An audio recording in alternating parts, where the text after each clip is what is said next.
And they're off. jkoper starting at Sanctuary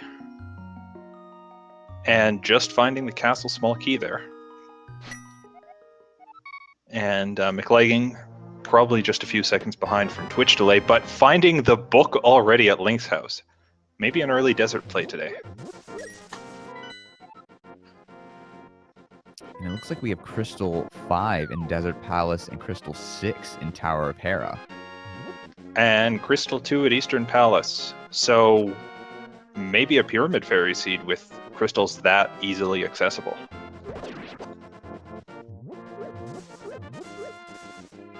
And don't worry about jkoper's stream, it's just paused so they can get the runners in sync. Mclagging finding sets of 4 bombs at the tree pole. That's going to be great.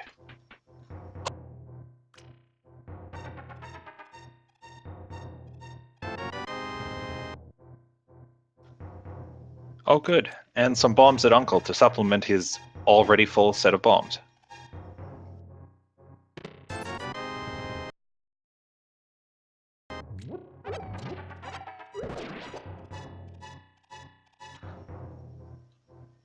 Ooh, but jkoper finds the shovel. That's a great thing to find since he's doing the path from the north first. He'll be able to just continue on after the race game and go there, not having to do a nasty double back that he would have had to do if he started at the south. But it looks like jkoper skipped checking the Lumberjack Cave entirely, so he might be running without that knowledge for a long time.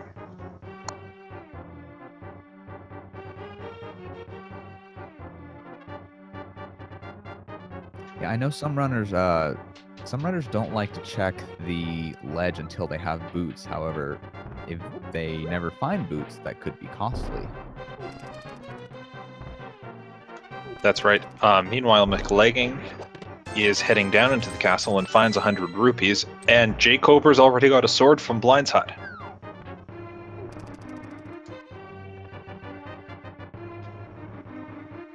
This might just be confirmation bias, but I swear I see a sword in that bottom right chest at Blind's hut more than any other spot at the start of the game.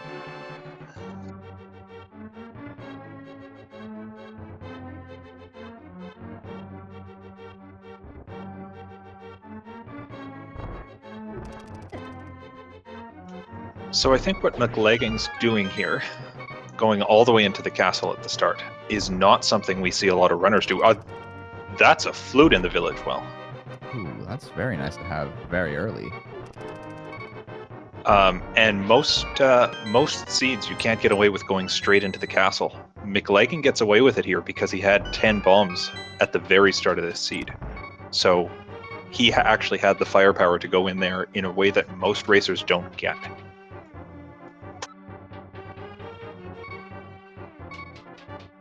I'm gonna guess Mclagging is doing that because in a previous race or a previous seed, they'd actually forgot to check down here, and that probably had a very important item. That wouldn't surprise me at all. We do see a lot of runners have a tendency to make sure they double check that spot that burned them once in the past.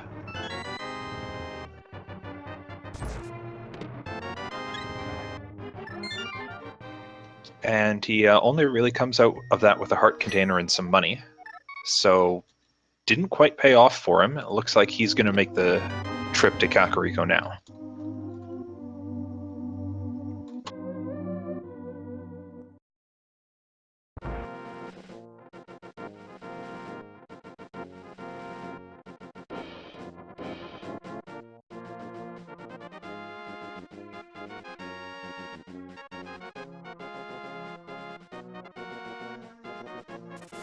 And jkoper just picking up a bit more money. We've seen that as a recurring theme for him throughout the village, as he's found 20 rupees from even things like the bottle vendor. But other than the flute and the shovel and the sword, nothing really out of the village yet. And just a piece of heart at the library.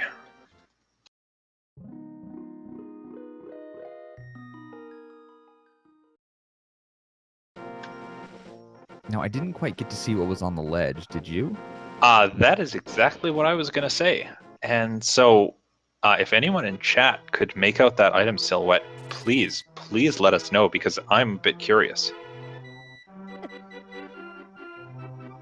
Possibly a shield, we're hearing, because the shield does have a weird color palette on it when it floats or sits in the overworld.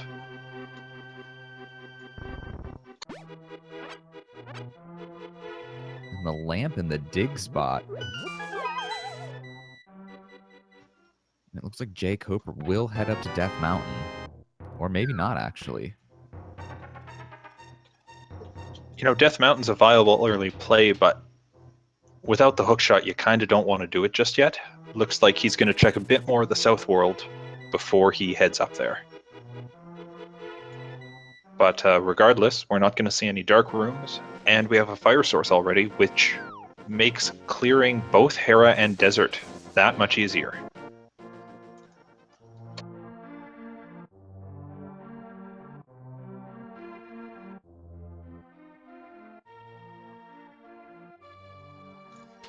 So if you're just joining us and you missed the initial intro, tonight we have Mclagging versus jkoper, both at 2-3 record in this tournament. So whoever wins is going to get to go on, compete in the tiebreaker race, and possibly advance to the group stages. Whoever loses is out of the tournament. So these guys are fighting for their tournament life.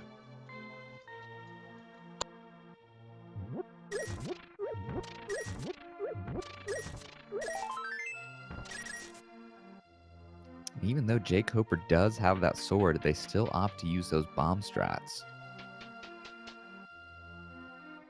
And jkoper picks up the Moon Pearl and the net. So for Dark World access, all we need is either 1 or 2 gloves or the hammer.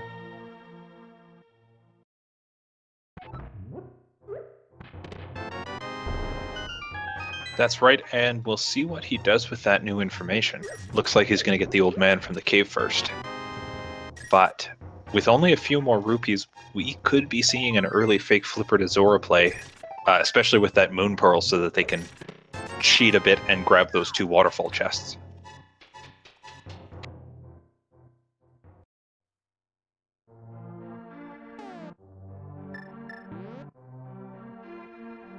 And meanwhile, Mclagging is just making his way through town, kind of retracing jkoper's steps because he did that initial castle dive.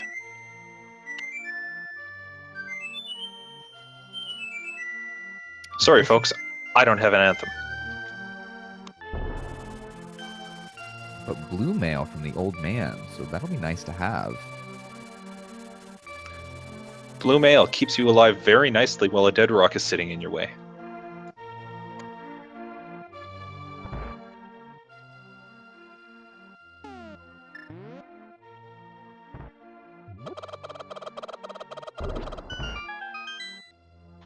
And just for some extra swag, Mclagging throws the chicken through the wall.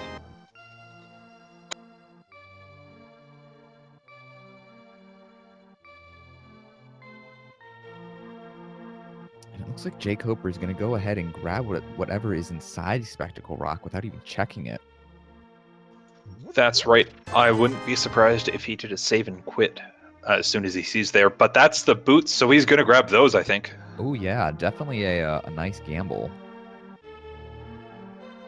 So between the boots, the lamp, and probably a power glove in the world pretty early for them, I expect we're going to see a very quick play into Desert Palace.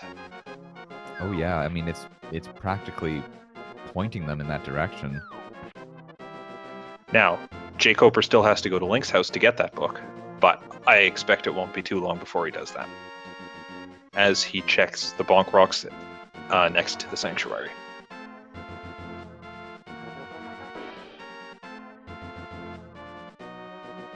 I wonder if since jkoper is in a very very close spot, if they'll go and set up the Houlihan glitch. Now would be a good time to do that. Looks like we're going to see a check of the Lumberjack Cave from him, as Mclagging picks up his own lamp.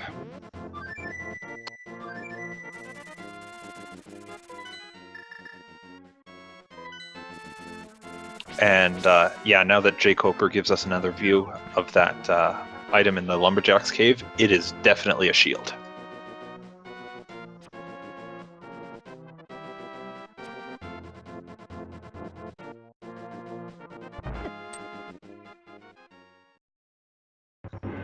And Mclagging is heading back to the castle, probably to go through and clear out the sewers for another 4 chests. Looks like jkoper is going to dip into desert. Meanwhile, we see the red boomerang outside on the ledge. Probably not something they'll pick up. I do know many runners, and I guess a lot of runners really don't like the red boomerang. I'm not a fan of it either. I'm not a fan of anything that puts extra lag on the screen, and there is a lot of that in this game. And we do see the power gloves on Mclagging's side inside the sewer. Yeah, so that's the final piece of the puzzle that they'll need to complete desert. jkoper with the boots can at least grab the big key from the torch, but he won't be able to clear this off while he's here. I'm going to go out on a limb and say that hammer is somewhere in desert.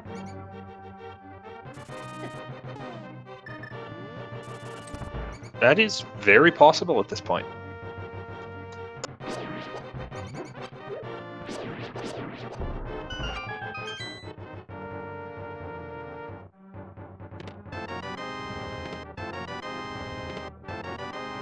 Oh my goodness.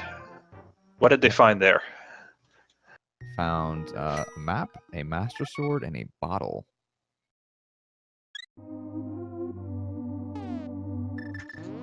Well, that certainly makes the castle sewers way better than the castle basement Mclagging already played. But we do find the mirror on jkoper's side. So between the two runners, that's a lot of early progression items. We actually already have Aghanim's Tower open to them if they wanted. That we do.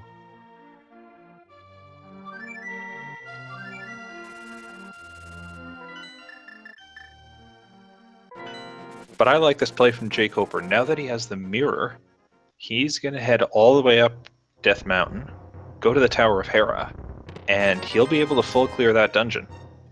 So, given the dungeon-heavy weighting of the current logic, that's a very strong play. We're going to be seeing a very early crystal.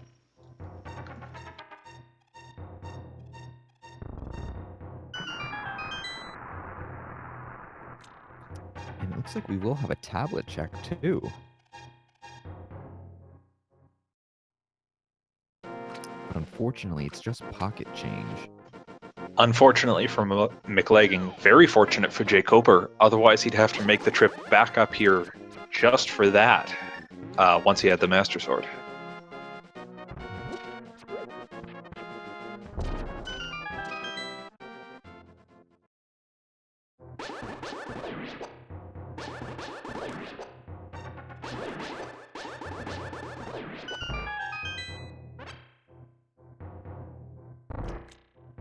And Mclagging finally makes his way to Mini Moldorm Cave.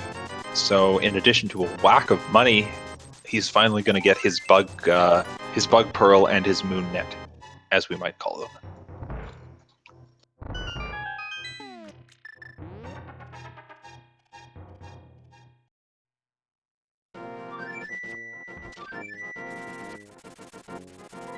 I do find it interesting, though, that both runners... Oh, well, I guess I stand corrected. I was going to say, both runners chose to skip Ice Rod Cave, but it looks like Mclagging's actually going to go check Ice Rod Cave.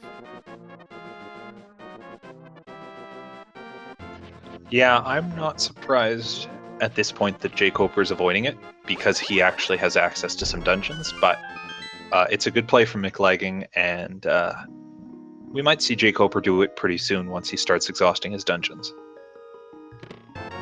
Alas, it's just bombs.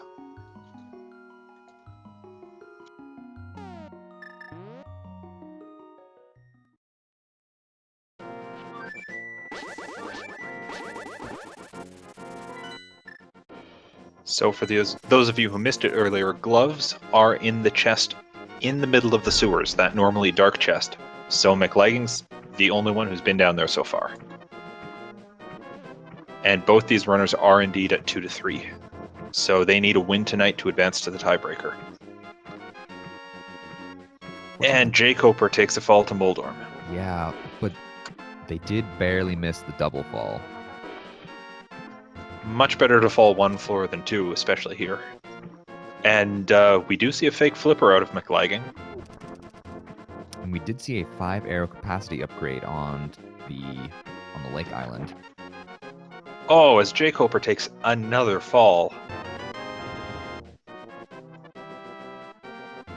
Hobo giving us some clothes, so there's we know where all the progressive mail upgrades are. Yeah, and I wouldn't be surprised if they both ended up with red mail at this point. Mclagging certainly will. And chat throwing out some very helpful tips. The trick to the Moldorm fight is to defeat Moldorm without falling off. Which, I'm sorry to say, jkoper can't pull off right now. Yeah, I'm sure jkoper is a little frustrated. Moldorm boss is one of the most tilt-inducing enemies in the whole game. And there's the bow inside the Waterfall Ferry chest.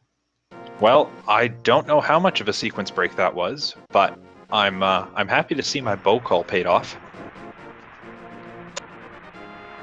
However, that bow is technically sequence broken. That's right, Mclagging's not really supposed to have that. But this is actually very good for him, because as soon as he gets those boots and the mirror, he will have access to beat all 3 Light World dungeons.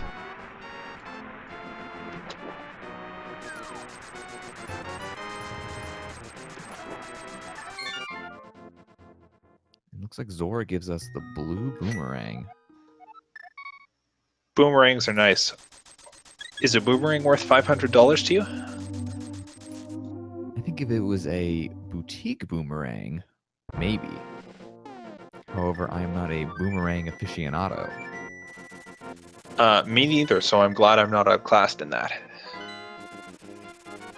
It looks like jkoper went back into Hera, got the last item, which was 20 rupees, and having cleared it out, is just going to leave and take on the castle with the aid of his mirror.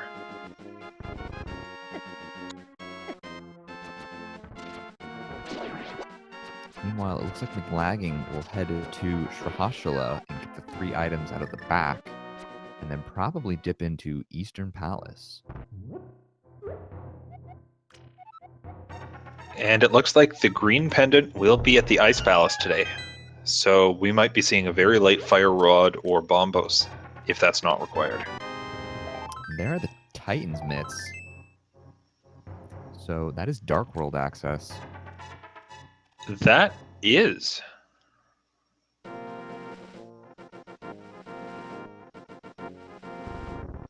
That is Dark World access for these runners for everywhere except the eastern part right now.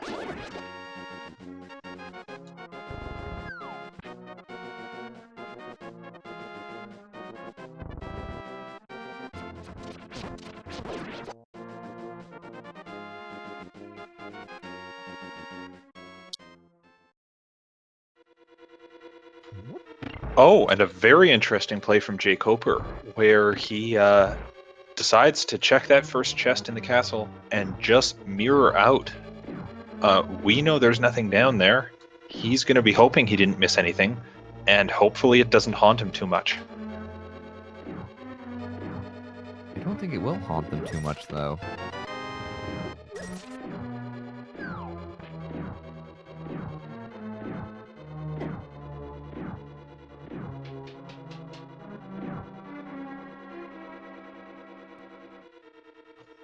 And jkoper gets his first glove of the 2.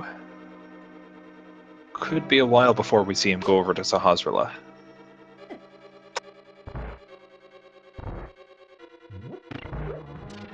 I'm wondering if jkoper will decide to do the fake flippers, though. Because if they do, then they will get their bow. I expect we'll see a fake flippers from him at some point. I think both of these runners are not afraid of sequence breaking. We won't know for sure because they have that lamp, but I wouldn't have been surprised if they just ran ahead and did their dark rooms as well. So.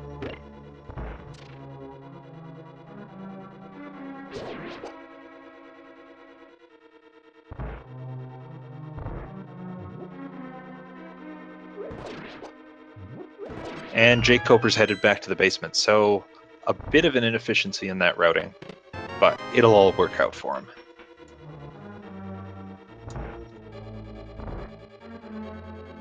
I'm sure they're thinking it's better to be safe than sorry. Well, in a race like this, where your tournament is on the line, I don't blame him for thinking that. So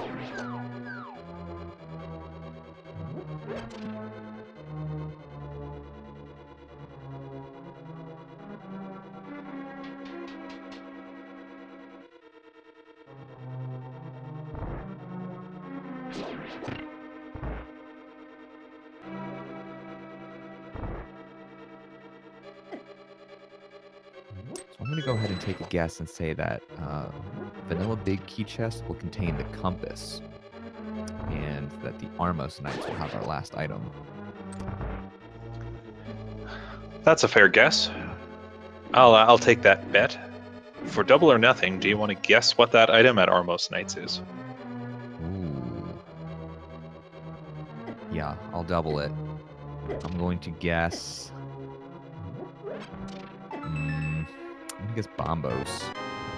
Well, you're right about the compass.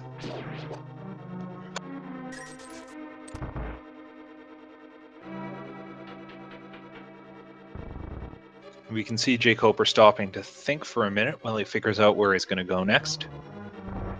And he's headed down to point 8, so it looks like he's going to do the Ice Rod Cave, and we might see a fake flipper and him getting his bow shortly after.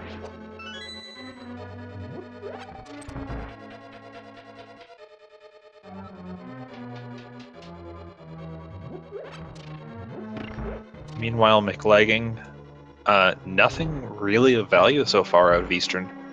Just the fact that he's getting closer and closer to his first crystal.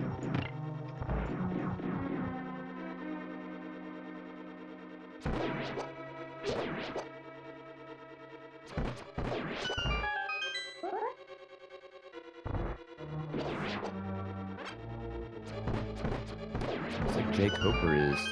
Oh, I guess they're going to go check Agina's cave and then head into Desert Palace, which they will be able to complete. Oh, this hurts a bit to see. For jkoper's sake, I wish he had the Titan's Mitt for this, because when Mclagging comes along, he'll be able to scout the Mire area as well and see what's up there. That is true, and unfortunately I lost my double or nothing. You did. As a consolation prize, you can have 100 rupees. I think I'll absolutely take 100 rupees.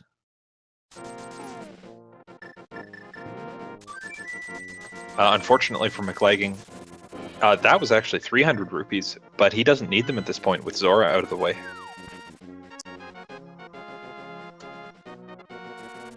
The only thing left, or the only things left that require money, as far as I can recall, are the Dig Game, Chest Game, and Kiki the Monkey.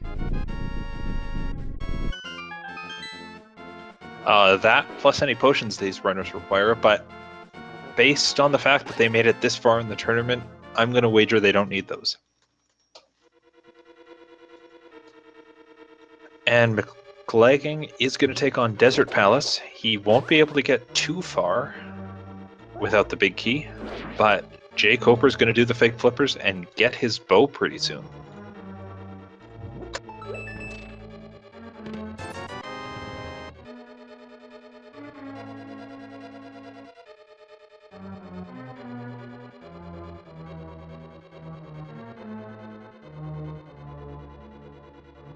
Looks like Mclagging already knows that the dungeon is boots locked.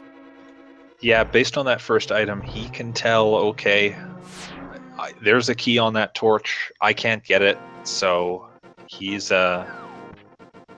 just gonna skip out on there till he has the boots. And also check Agina's cave, it looks like.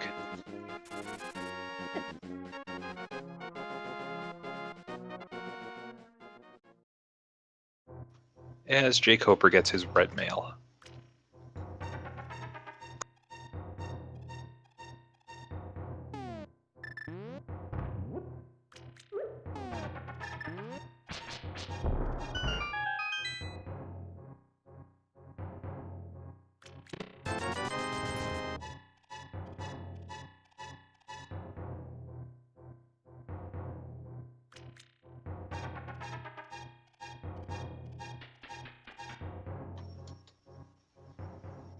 So, I do have to say I'm a bit surprised at jkoper's play. I kind of expected him to go finish off Desert right now. But I suppose he does have his 2 items from there, so clearing it right away isn't going to be a big help for him. And he does have an overworld to search.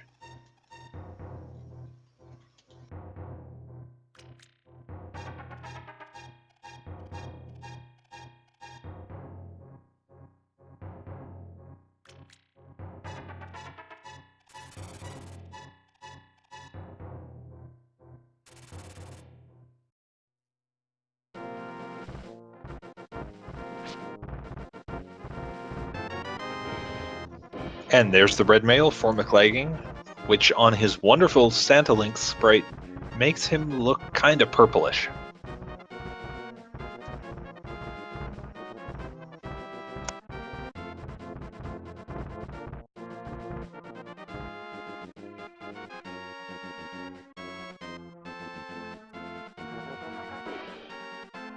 So jkoper is using a little tactic that's often used by runners, where once he's unlocked the old man, that is the fastest place to start, heal, and then step outside. You can get a heal at the sanctuary, but then you have to walk all the way out the front door. And most runners will prefer to use that old man start.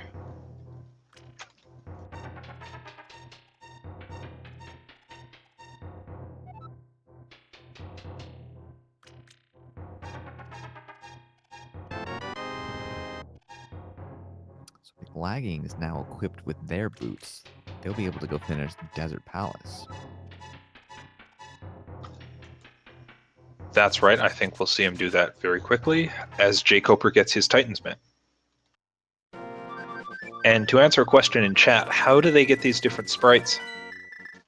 The Randomizer tool has, amongst other things, about 30 different sprites you can choose from that you can patch in while you're randomizing all the item locations. So that's just something the runners do to put a little extra flair on their play.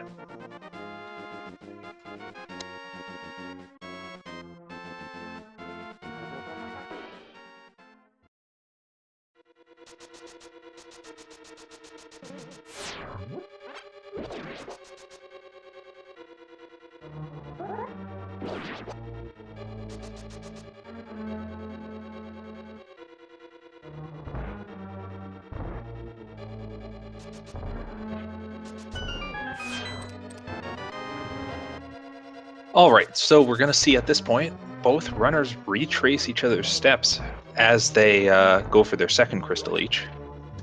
So at this point, I'll take a second to mention that if you enjoy watching these runners, if you like the little flair Mclagging puts on with his Santa suit, or you like jkoper's no flair, no nonsense approach to the game, if you enjoy watching these runners, be sure to give them a follow. They both stream very regularly and put out some very high quality play.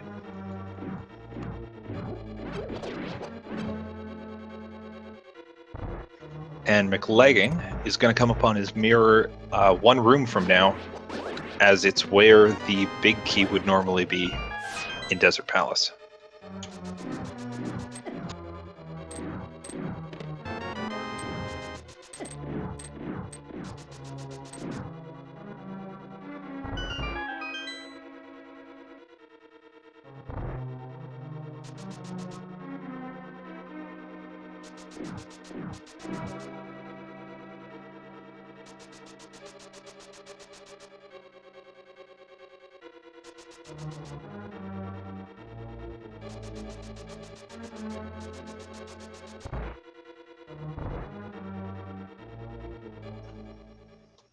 So with this, the runners now have all the gear they need to finish off the Light World. We'll probably see them both do that in fairly short order here.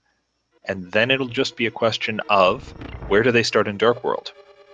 Although I guess that's not really a question, because the only portal open to them without the hammer is the portal by Thieves Town. That is true. And then I'm going to guess they're probably going to complete Thieves Town. Yeah, we'll probably see the standard dip into Skull Woods, grab 2 items if you can out of there, do Thieves Town, do Village of Outcasts, and then a tour of the South Dark World as they hope that they come up with a hammer in there somewhere. And chat's correctly pointing out that if they don't find a hammer there, or anywhere else in the world, this seed might be an Aghanim required seed just to get onto the east side of the Dark World. That is true. I suppose Flippers would also do the job. Flippers also. I know there is a minor glitch where you can skip Aghanim 1 to get to the east side using the boots to buffer. I believe it's called buffering your input outside of Skull Woods, and then you can hop onto the water. That's right, and I wouldn't be surprised if either runner knew this trick, although it's a bit more obscure as tricks go. These runners have been practicing very hard, studying what the tricks are, and I think I've even seen jkoper try this in the past.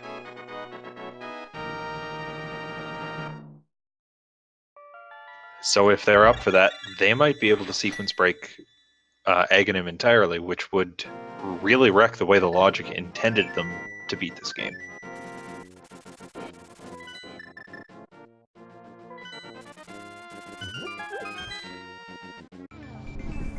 Meanwhile, Mclagging is heading over to Misery Mire, so we'll get to see our first medallion check.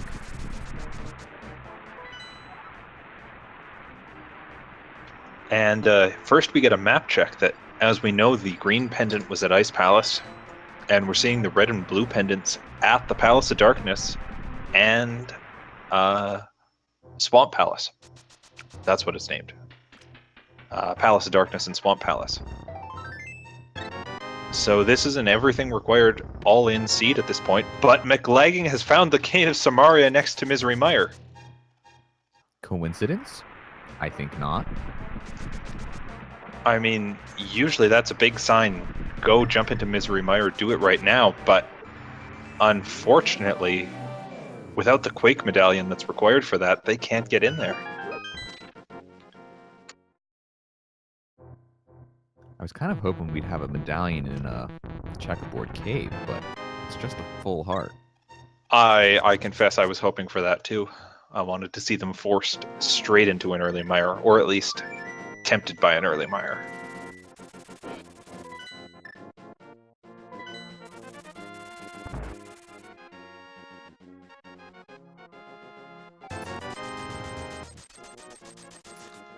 So both runners seem to have picked up the Cane of Samaria now, and Mclagging takes a second just to jet by the witch's house and grab a potion. And now he's going to take on Tower of Hera, since with the mirror that's a full clear.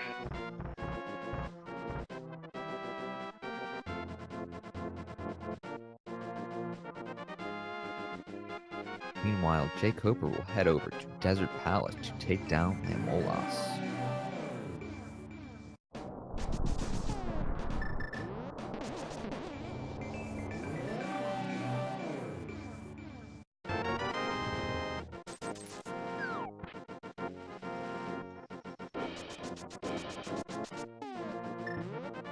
And Mclagging's going to use that book, read the tablet, and summon just a bit of couch cash, or rather pocket change. 1 rupee from the big green tablet there.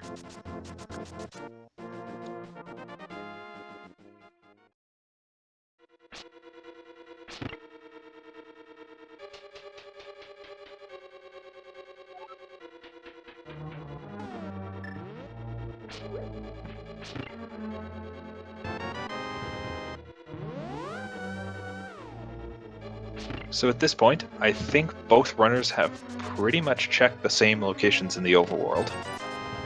Can you think of anywhere that's been covered by one but not the other? I want to say jkoper has checked the bonk rocks and Mclagging hasn't, but other than that, I think that's it. I'd agree with that. I had forgotten bonk rocks. So that means as jkoper finishes up land molas here, he's going to be slightly ahead as this first, shall we say, act of the race draws to a close.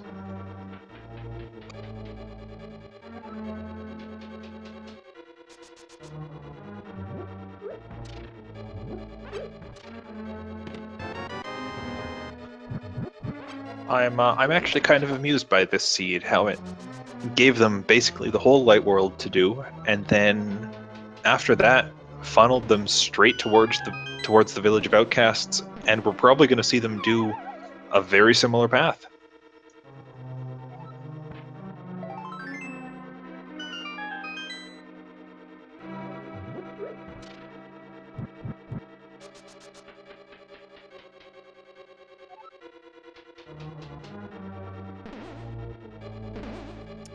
Looks like jkoper is doing what the Swag Duck anthem says, when in doubt, flute to 3.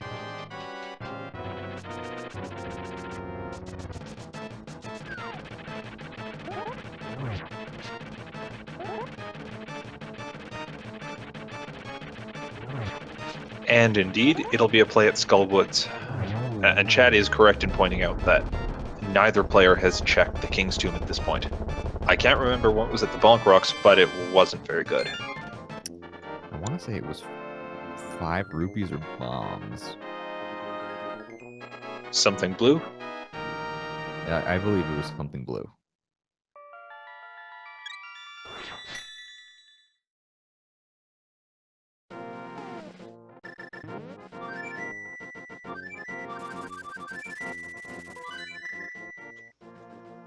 Well, that's bombs for jkoper in Skullwood so far. And we did see him opt to do a different route than most players take, where they drop down that bottom left pit. He just went in the front door and said, I bet I can find a small key here. And if you can do that, it might save you a bit of time on your routing. I wonder if, while jkoper is over in this direction, if they'll mirror into the light world and we'll get a pedestal check. Oh, I hope so.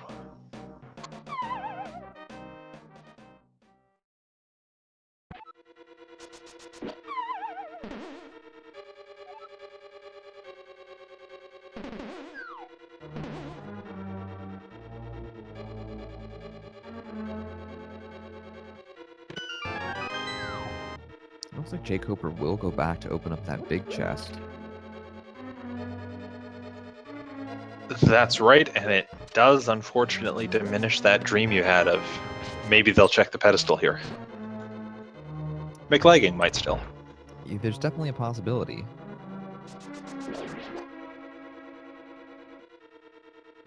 But there's the ice rod. Well, I know you were holding out for that one on pedestal. I'm sure the runners are glad to find it there, though. Yeah, so unfortunately my dream is dead.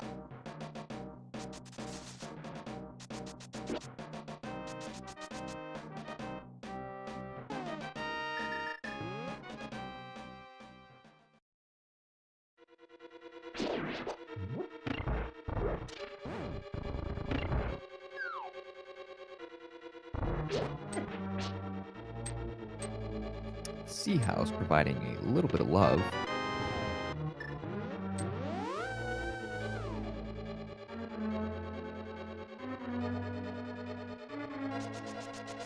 And Mclagging is heading to the back part of Skull Woods here, which would suggest he's going to step outside, do a mirror, and run up to that pedestal.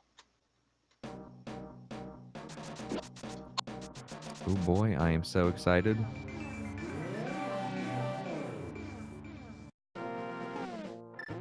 If this turns out to be a pedestal seed, this could be a big knowledge advantage for Mclagging. But the flipper's a chest game, and I think the pedestal was a heart container. Maximum health increased. Oh yeah, but if you were hoping for a pedestal seed, oh no, I'm sorry, chat. I'm a little bit less excited, but I'm a little bit more excited now that we found our first shield upgrade.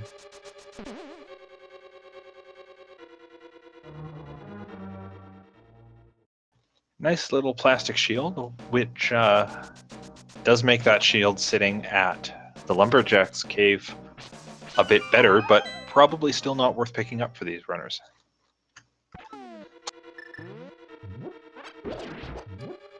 So with jkoper in Thieves Town, we've seen one item, I believe the compass, and we'll see one more item possibly. And it's just 50 rupees, and this last chest will have to have the big key. And it looks like jkoper is going to skedaddle from there. Without the hammer, he doesn't want to even touch the back half of this dungeon for fear of leaving that chest behind. I find it very interesting, but I can also understand why they would. It's a very understandable play because one of the things you hate to do is put yourself in a position where you have to backtrack all the way to that chest. But if hammer's actually sitting in Thieves or blocked behind Thieves, jkoper's never going to find it there. Well, I shouldn't say never, but it'll be a long time. Oh yeah, it could take him quite a while.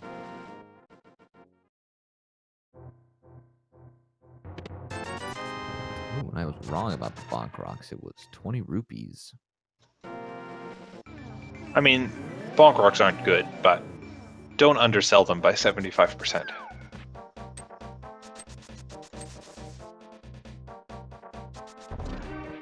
So as Mclagging takes on a North Dark World tour, jkoper is going to return the Smiths and probably follow that up with a South Dark World tour.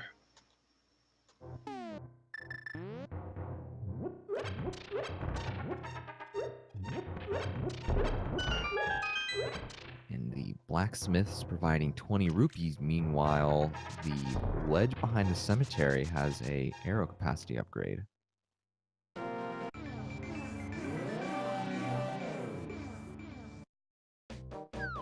And jkoper's going to take that chest for a bit of a walk.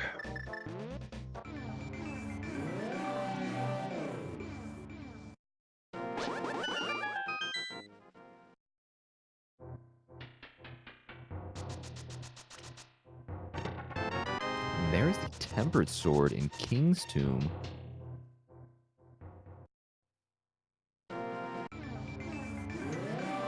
Wow, that's potentially an advantage for Mclagging.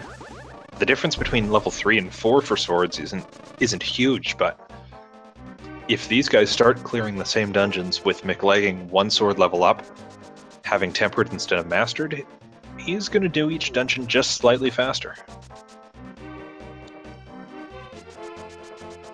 One really good example of that is fighting Argus in Swamp Palace. The tempered sword takes out the Argai in one hit, where the master sword takes them out in two.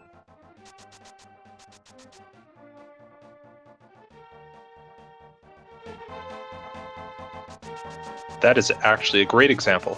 As long as jkoper goes and picks that up before he takes on that, he'll probably be okay. Fortunately, he can take on Thieves Town without a better sword, and it won't matter for fighting the boss. However, I believe we're having our first hype cave check. 20 rupees. Plus 5 bomb capacity. A blue cane. The Quake Medallion and the silver arrows. Ooh. That got a lot better as it went through. We build and hype in this cave.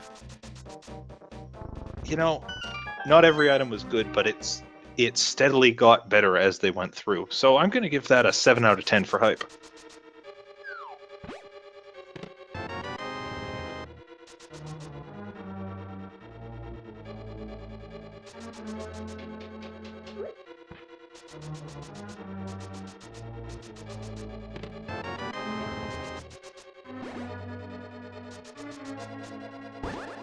And the purple chest containing the crisp 20 rubies. 20 bucks. Just enough for the guy to buy his lunch with. And it looks like jkoper is going to go to Southwest Light World, warp into Mire, and he is tempted by that early play at Misery Mire. I don't blame him. This is a great play right now. They do have all the components necessary to complete Misery Mire. And with silver arrows, taking on Vitreous is a walk in the park.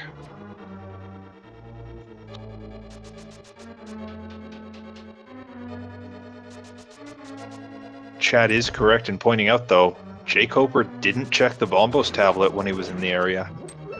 So that could hurt him later on. I hope it doesn't. I'm sure as they pass by, they'll realize that they didn't check it and then probably go check it.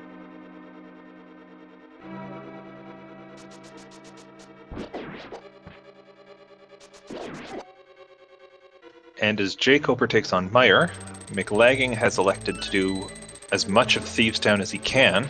Probably going to finish up the entire thing except for that basement chest.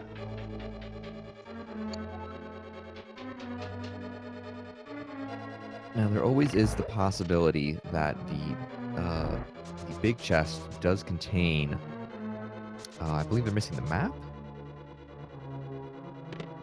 That's right, they are missing the map. And still a couple places it could be. Could be on blind or it could be in that big chest.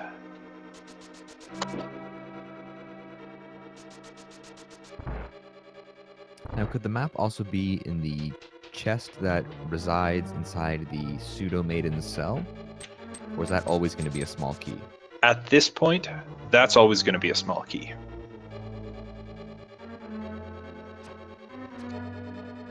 I can't remember the exact proof of it, but I can tell you we had a discussion last night and we concluded that blind is never going to hold a small key. So that last small key is definitely going to be in the maiden's chest.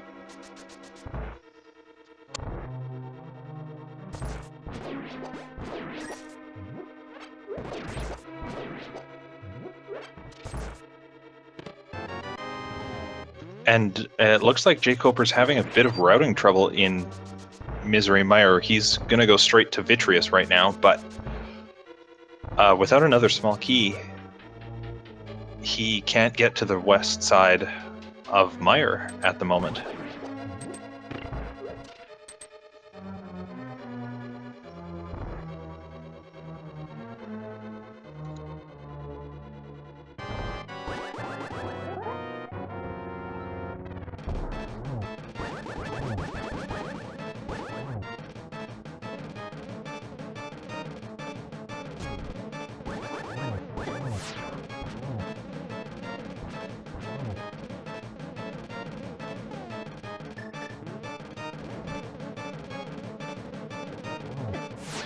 And rather than just go straight with swords, Mclagging is opting to use Cane of Samaria to get a bit of style on that blind fight.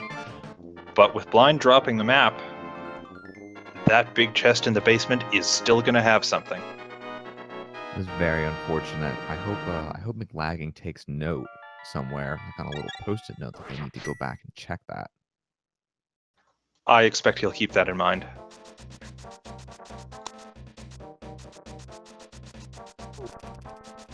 Meanwhile, jkoper is swiftly taking down Vitreous.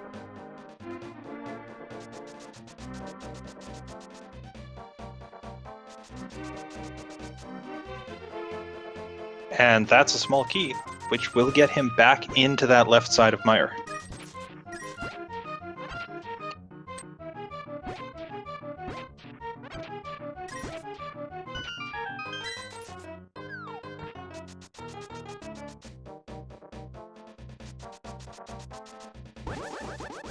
So jkoper still needs another item out of Mire, I believe.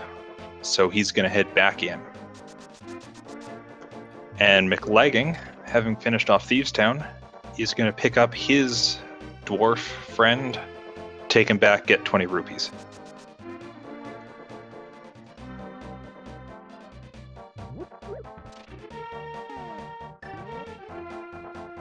And yes, for those wondering, the winner of this match moves on to that wonderful tiebreaker race that's going to see who on 3 wins gets to advance to the rest of this tournament. That race is happening on Saturday at what I believe is 3 p.m. Eastern Time. And it's going to be a big race of at least 30 people, about 6 of whom will be moving on. Sounds very, very exciting.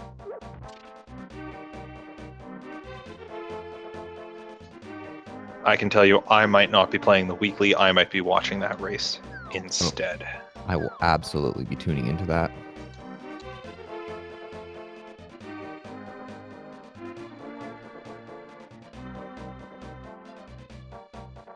And jkoper's still not finding that second item in Misery Mire. He's a bit wary of that torch room with the 14-second wait while the wall moves. So I don't blame him. He's going to check the right side and clear it out first. And find another small key.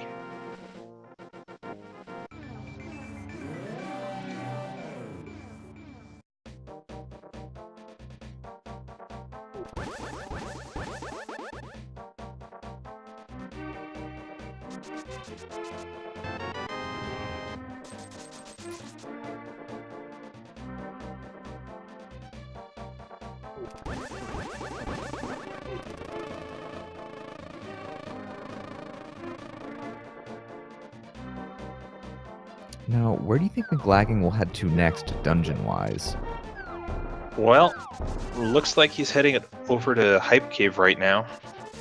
So he's going to get those same increasing in hype items. I would be very surprised if we didn't also see Mclagging go straight to Mire after doing this stuff. And it looks like they left their purple chest. Do you think that was intentional? Oh, absolutely it was. What I should have said was he's going to head back over to Mire once he cashes in that purple chest. Problem is, as soon as you use the boots, that purple chest drops right on the ground. So using the boots to get over here is just a little speed increase.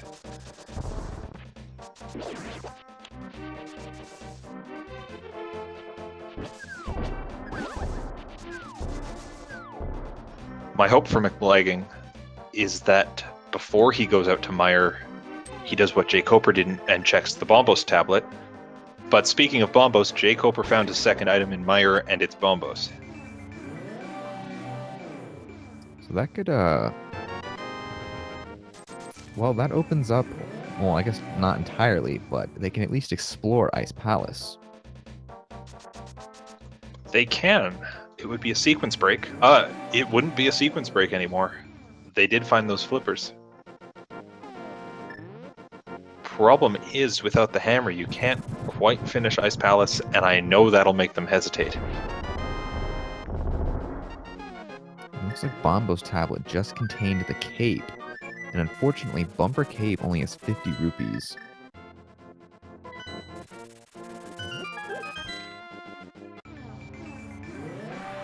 Yeah, that's too bad.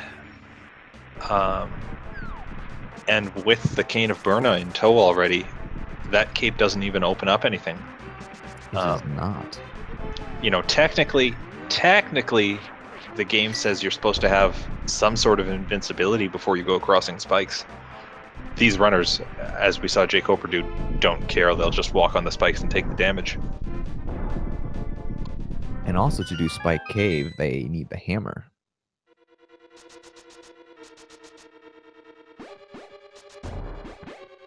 That's right, but jkoper is going to go for the big play. Well, potentially the big play. He's going to take that bomb out and go visit the Pyramid Fairy. However, it looks like they're taking the big bomb elsewhere. I did not know it could fly. Oh, the bomb will go tons of places with you, including back to the light world, through portals into the dark world, And I believe they need to set up a special glitch here to carry that bomb across the water. Normally, of course, you're just supposed to use the hammer.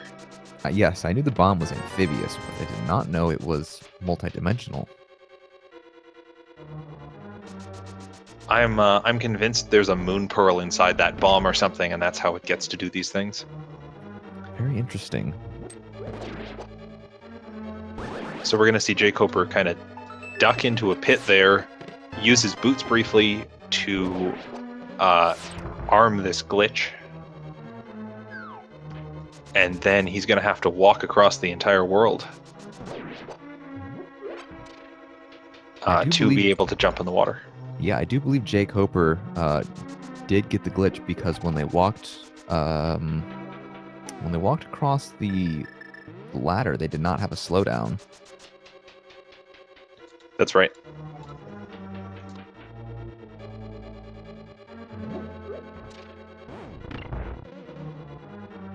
Meanwhile, Mclagging actually doing the exact same routing trick in Misery Mire that jkoper did.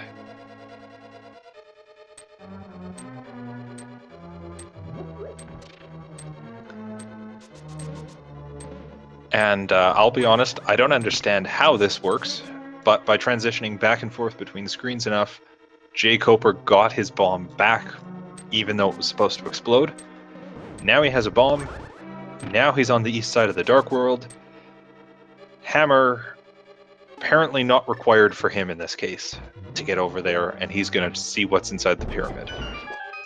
Actually, with the big bomb and the screen transitioning, when you go to, or when the bomb counts down to 0 and you transition, I believe it's at the right frame, it'll actually reset the bomb.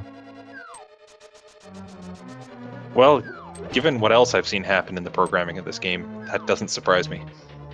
We do see jkoper check the pyramid item, and it's a piece of heart. Possibly even the original pyramid piece of heart. But it looks like the pyramid fairy did not provide anything useful. However, it was cool to see that the execution of that glitch from jkoper. I certainly appreciated it, and it looks like he's going to give us a Palace of Darkness check while he's over here.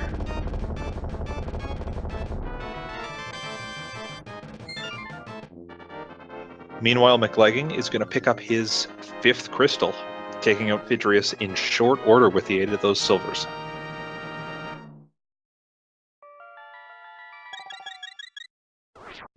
So the items we're still looking for are Fire Rod, Hookshot, Hammer, and possibly Ether.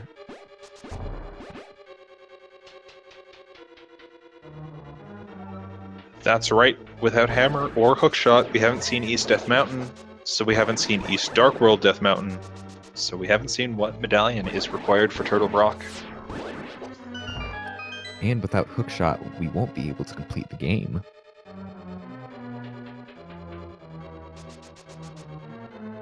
No, doesn't matter that Swamp is a pendant dungeon in this case. You need that hookshot to get across the gap after Moldorm 2. Unless these runners want to hover, I don't think they will.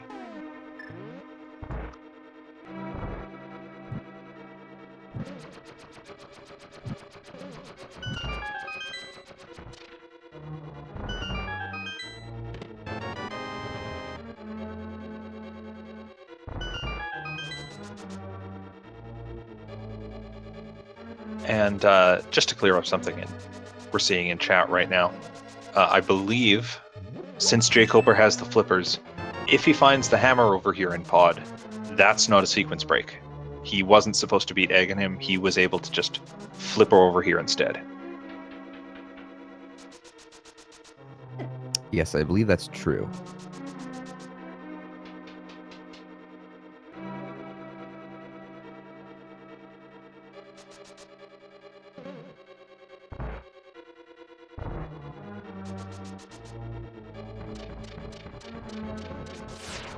We did see a pedestal check earlier. I believe it was a full heart container on the pedestal, so not something these runners want to go out of their way for.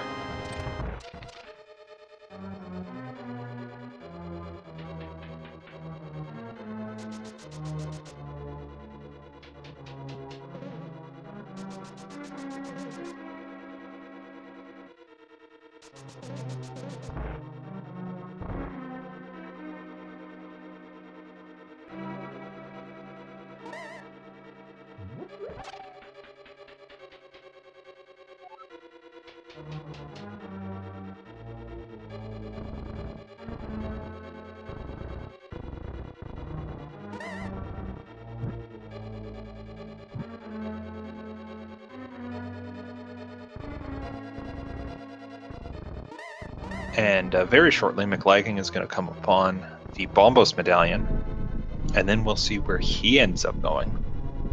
I'd be very surprised if we saw the same sequence break trick from him, but who knows.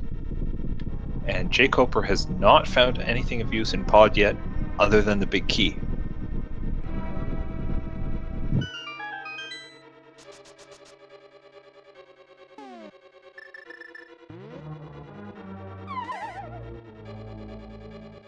There's one item. Another small key.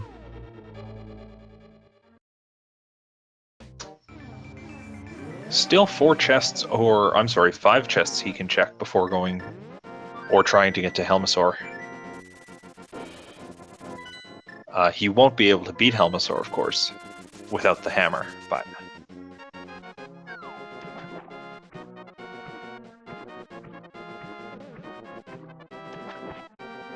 Unless we find a vanilla hammer.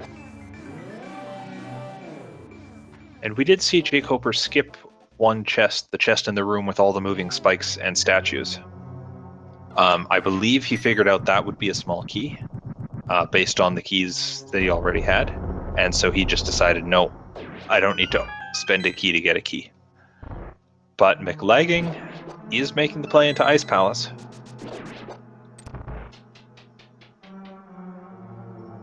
And jkoper is going to exit Palace of Darkness and this entire east side of Dark World, not having anything for his time other than maybe a heart container. Yeah, definitely unfortunate, and I'm gonna guess a little frustrating on jkoper's side.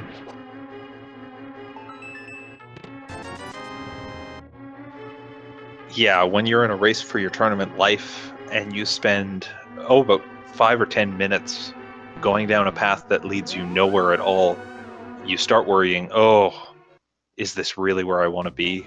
Is my opponent checking somewhere else that's paying off way better? And Mclagging decides he doesn't want anything more to do with this Ice Palace. He's going to get out of here.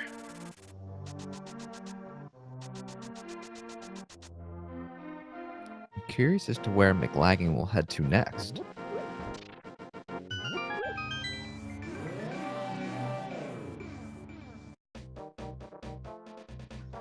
Yeah, we might see him do a similar play to East Dark World. Without the bomb, because he's already checked everything up in this north area.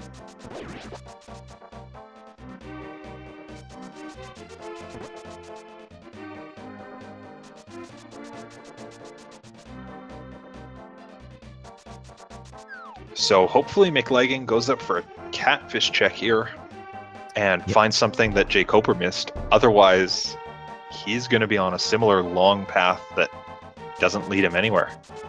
Yeah, I was just gonna say, I'm really hoping that something good is at catfish.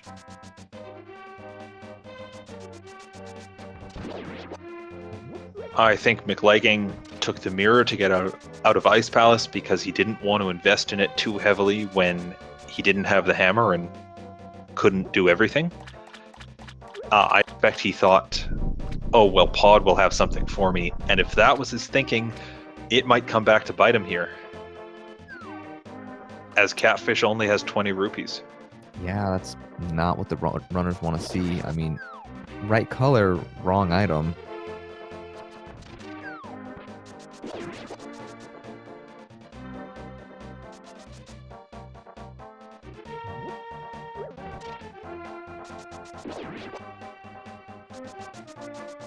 Now there is one more dungeon that they can check, and there's not a lot they can check without hammer.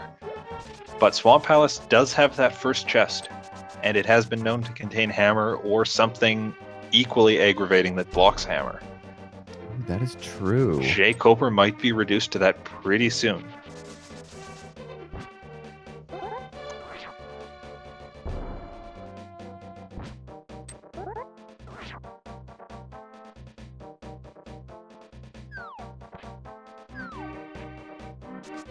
So we did see jkoper earlier do an entire clear of pod, except for the Helmasaur, of course, and came out with nothing.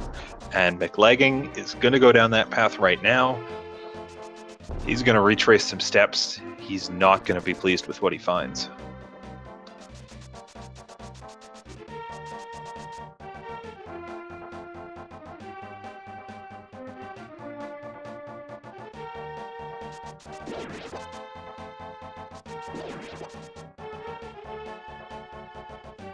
But jkoper still has, I believe, 2 more chests he can get to in ice without needing the hammer.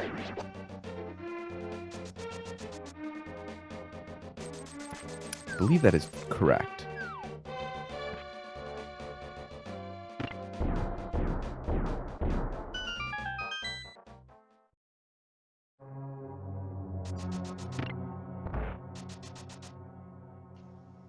Unfortunately, we did see that first chest only a map for him, so it's going to be down to one last chest for Hope in Ice Palace, or this too will not have paid off.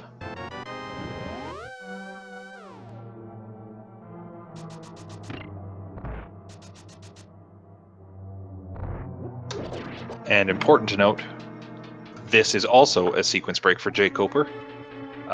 One of the trickier bomb jumps here, but one that he looks certainly capable of doing.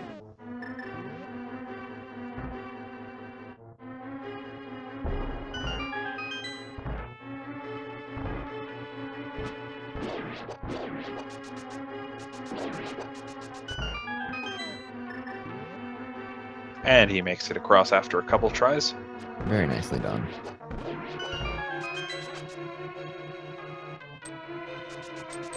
Oh, that's right. This is not a sequence break because he could have just come in from the start again with his key. But there's the hammer in Ice Palace. And you can see jkoper was not expecting the hammer, was expecting to go out a different way perhaps, and then says, nope, wait, I have the hammer. I can do this now. So that mirror out by Mclagging is costly.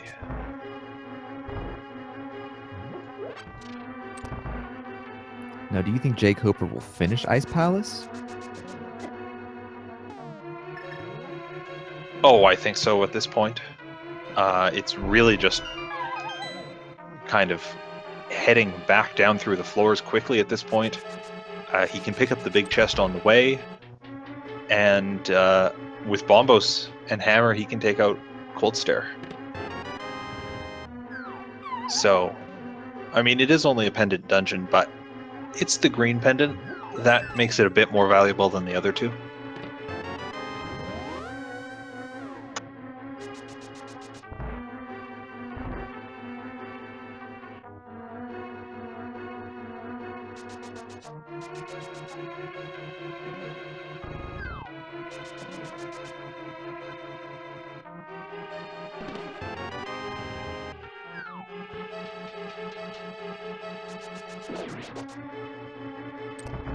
The other big advantage he has is, since he's got the Cane of Samaria already, he doesn't have to mess around with the fancy block pushing puzzle.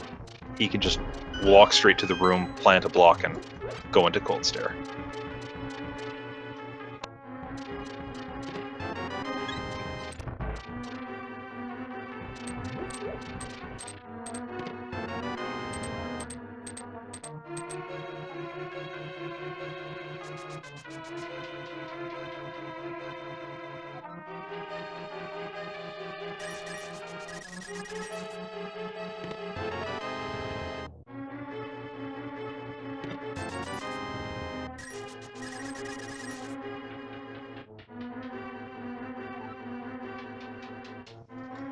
So jkoper's going to take on Cold Stare here. Hopefully he's going to come out ahead. He checking. He does have a red potion he can use to keep himself running. I expect once this is over, we'll see him go up to Death Mountain.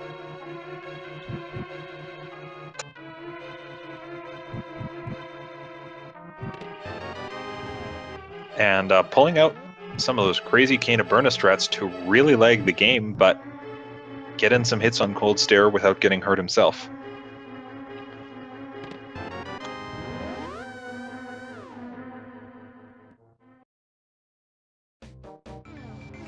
So this is going to be an intense fight for him, as Cold Stare, even with red mail, hits you pretty hard with the body. And especially only having Master Sword.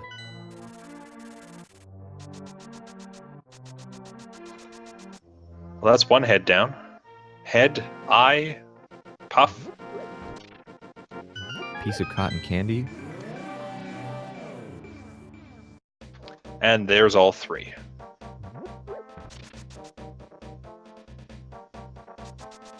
So just a piece of heart for finishing that. But it will also give him the green pendant and access to all of East Death Mountain. Plus the big chest in Thieves Town if he wants to clear out Thieves Town right now.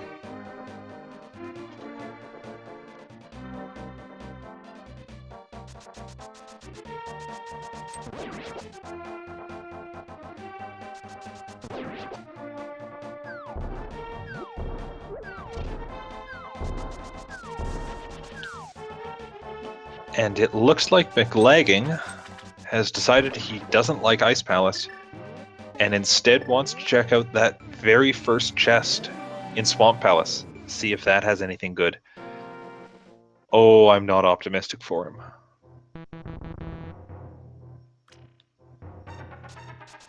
And Shrahashula having the lots of love. So no fire rod there. Or hookshot.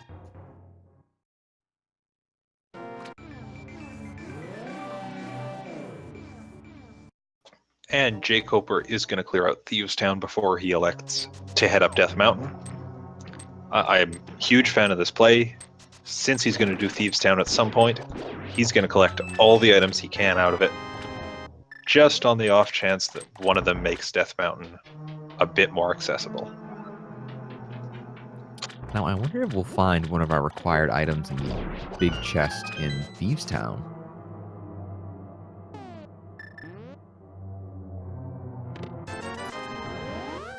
Well, the swamp chest only had 20 rupees. You know, we do still have an item available in that big chest in Thieves Town. I really hope we don't, and that's just for Mclagging's sake, because he's behind right now. He's still not quite heading into Ice Palace. Oh, no, it looks like he's going to do a Ganon, so he can open up the path to the Pyramid Ferry with the bomb. That's not going to help him at all. Ooh, I'm figuring that they're thinking that the hammer is in the either on the pyramid or at Pyramid Ferry. Well, he's checked on the pyramid already. Oh, that's right. Because he was in the eastern part. And, you know, gambling on the hammer being in the pyramid isn't a bad play. We saw jkoper do that as well. This is just a much slower way of doing that same thing. And at a time when jkoper's already got his hammer, this is really going to hurt Mclagging.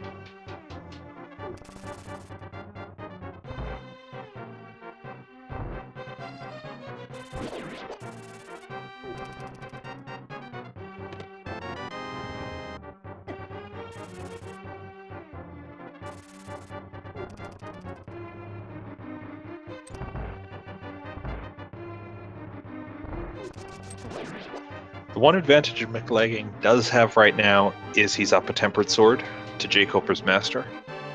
That Tempered Sword came from King's Tomb, I believe. And if jkoper keeps finding items at the rate he's been doing that recently, he may never get the chance to go to King's Tomb.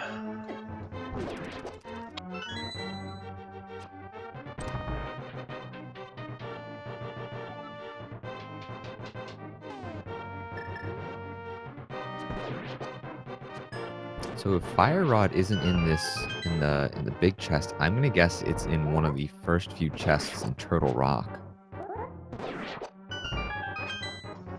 Well, there was something red, but it was just 20 bucks. Yeah, again, not what we want to see.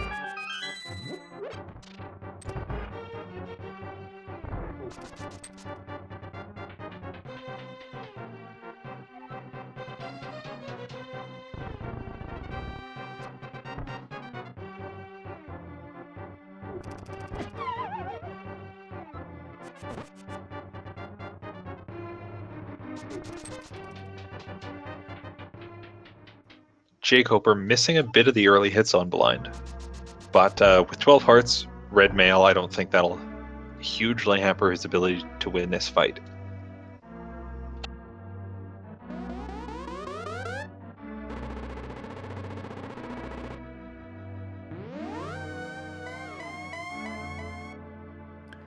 But it looks like that gamble that Mclagging took early on in the game to skip that chest is going to pay off.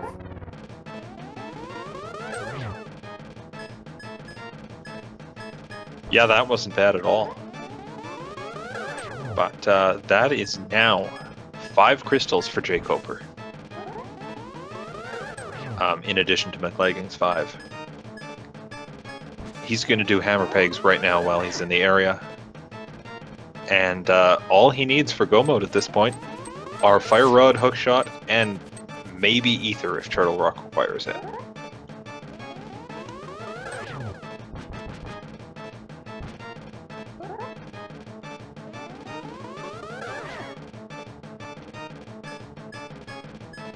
And again with the 20 rupee troll. Almost. Almost. Like it's the most common item in the game.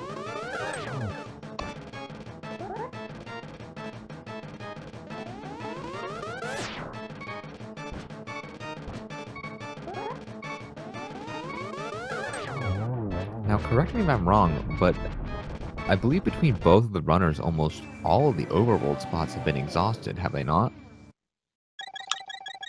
Now that hammer pegs are done, the only overworld spot I can think of that's not in Eastern Death Mountain is Spike Cave.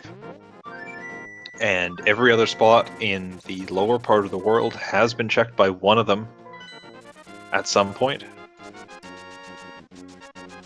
Okay, so we could still have something in Spike Cave. I'm just trying to think, if Turtle Rock isn't Bombos or Quake, where will they find Ether? Oh, I mean, they've jkoper's got 7, 9, 8, 11 chests or so coming up in Death Mountain that he can check. Did you just see what I saw? I did not. What did you see? I spy with my little eye the fire rod on the floating island. Well, they can get that right now. It might be at the back of Hookshot Cave, but you don't need Hookshot to get there. Not at all. And with Quake Medallion as required for Turtle Rock, that's almost go mode for jkoper. Everything except the Hookshot. Which could be in many different spots. It could be in Turtle Rock. It could be in Super Bunny Cave. At this point, the only spots the Hookshot can't be are that last chest at the top of Ganon's Tower, all of those chests in the back of Swamp Palace, and the 3 other chests in Hookshot Cave. It could be in any dungeon they haven't cleared. It could be anywhere in Ganon's Tower. We could be in for a bit of a wait as they try to find that.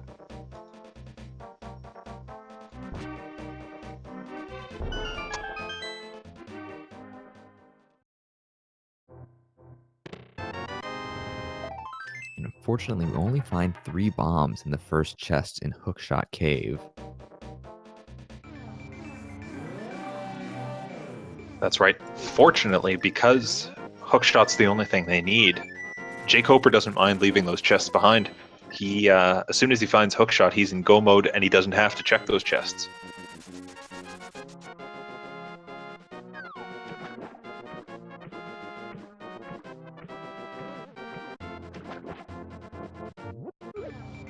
So jkoper gets his fire rod, and Mclagging finally making that play back to Ice Palace.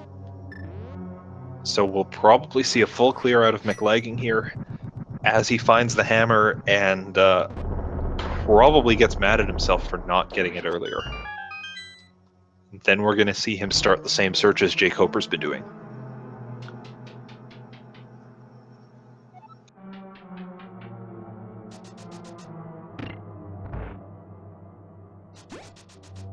Unfortunately, Spiral Cave not paying off either, but I'm sure jkoper is glad they checked.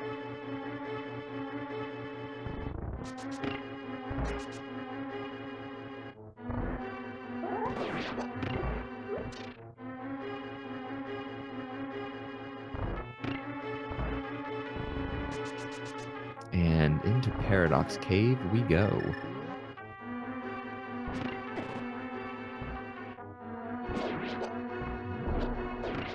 Just 10 arrows and another heart container.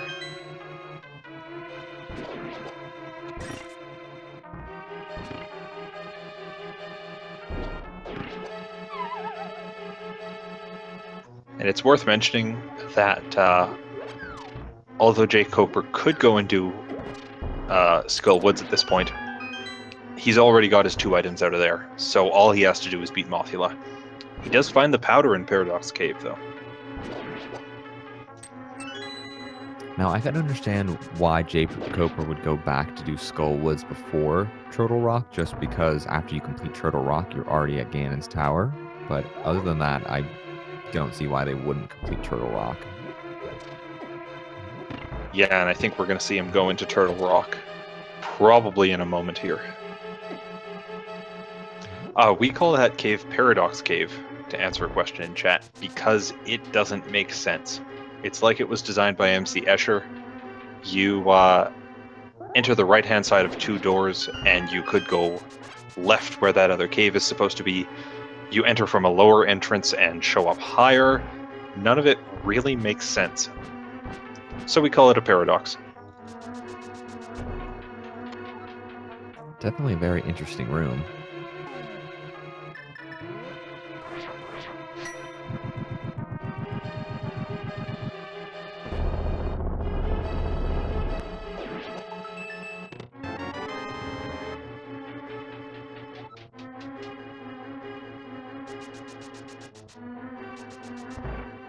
Oh, and Mclagging taking their small key and cutting straight back across the cross room.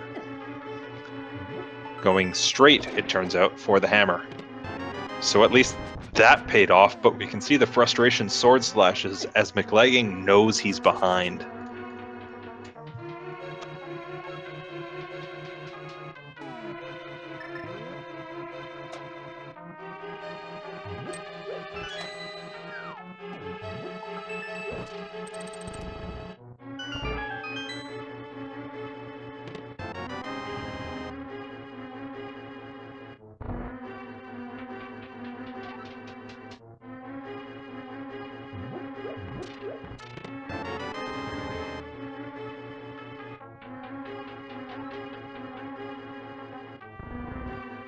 There's our Turtle Rock big key. Unfortunately, without the hook shot, I'm going to take the guess that jkoper will full clear Turtle Rock. That's right. Normally, if you're in Go mode, you skip the vanilla big key location. That would be way too much of a gamble in this case.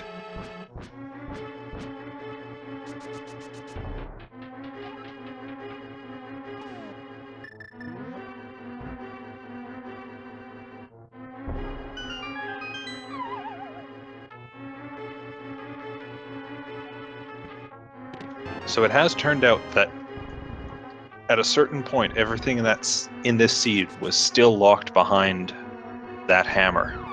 That hammer, sitting in Pendant Ice Palace, almost blocked behind itself, but of course not quite. That's just a mean play. I don't want to call it a troll, but it's just kind of nasty to these runners.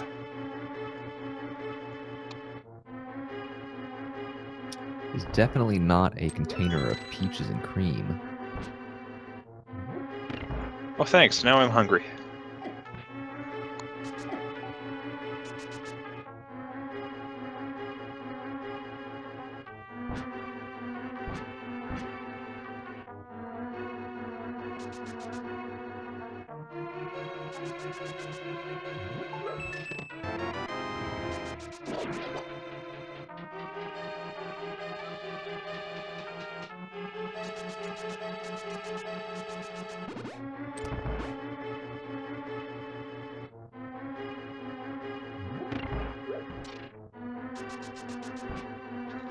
And with still no hookshot for jkoper, he's going to continue on through Turtle Rock.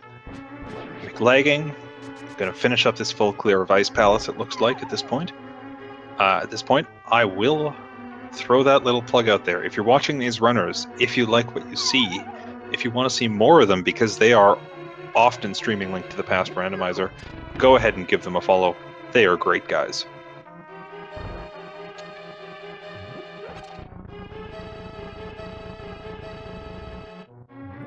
Looks like we will be dipping into Mimic Cave.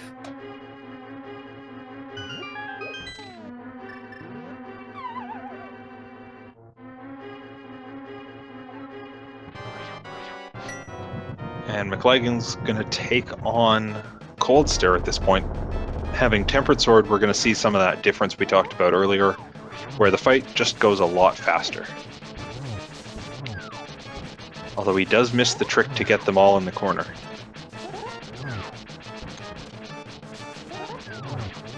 Now all this Tempered Sword talk, with jkoper only having Master Sword, do you think that Mclagging having Tempered Sword will be enough for them to catch up? That's a great question. And if this race were a lot closer, I would say yes, that could make the difference. The problem is we're just seeing Mclagging so much further behind grabbing that hammer. I don't think a difference in swords will make the difference. A particularly tricky hookshot location that jkoper misses and Mclagging gets, I think that's more likely to be the difference here.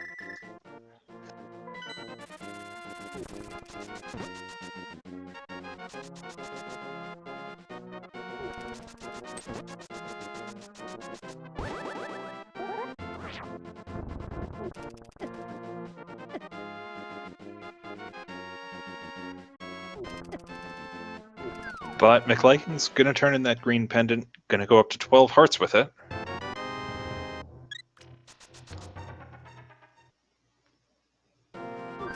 And may start taking on Death Mountain as well.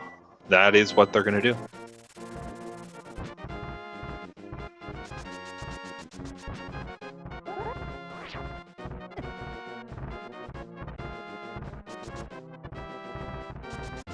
jkoper finds half magic and laser bridge. You know, of all the times to find that right before your Master Sword Trinix fight is pretty far up there as a great time.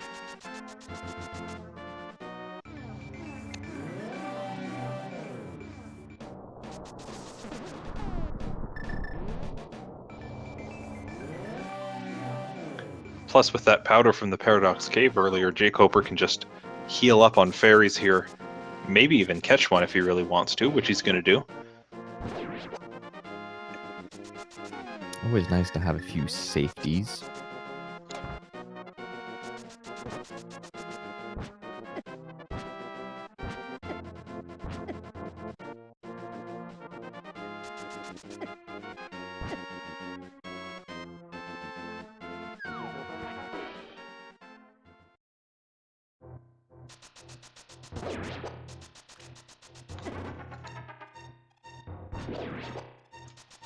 So Mclagging does have the hammer in hand now, and if he didn't see the fire rod earlier, he's going to see it very soon, but he's still all of East Death Mountain behind effectively, as well as all of Turtle Rock, which is maybe too far to come back from. As jkoper goes into Trinix, opting, of course, to switch to the hammer for that extra bit of power on those hits. Because the hammer does do tempered sword damage or level 3 damage. That's right. Mclagging won't have to switch to the hammer.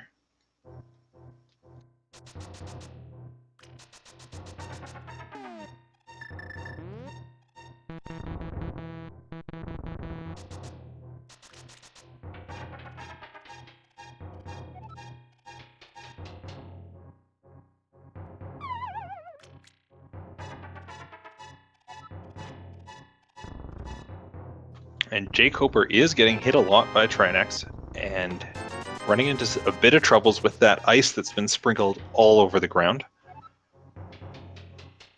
But he does get that first half down, and even with only 2 hearts, he's got enough fairies. This should be something he can wrap up.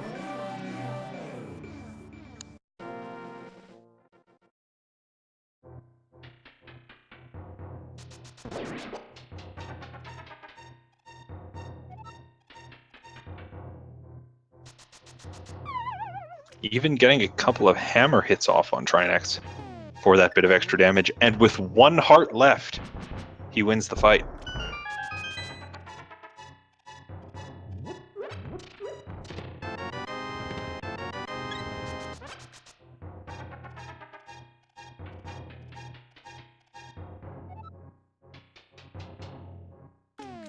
So all that's left is Skull Woods.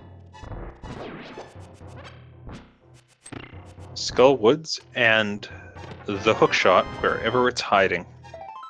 So it looks like we're going to see jkoper warp out, go straight to Skull Woods right now, and hopefully just take on Ganon's tower.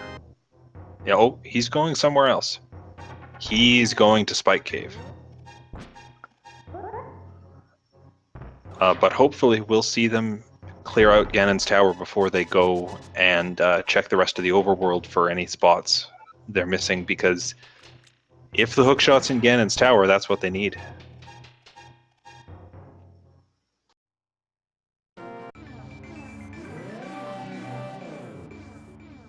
Now both runners do have one item that could possibly lead them to hookshot, and that's the magic powder.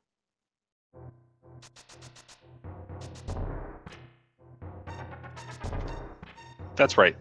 I expect jkoper will check on that while he's down in the Kakariko area, just because backtracking to there would seem foolish. But hookshot is not in Spike Cave today.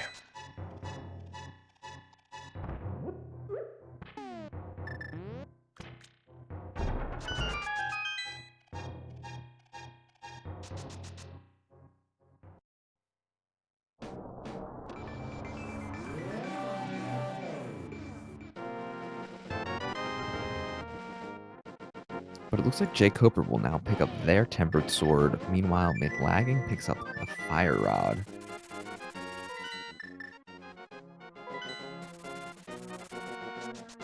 Yeah, jkoper's not going straight to Skull Woods, doing a couple of detours along the way. Fortunately, that one really paid off. Oh, absolutely. Doing a Ganon fight with Master Sword is not fun at all.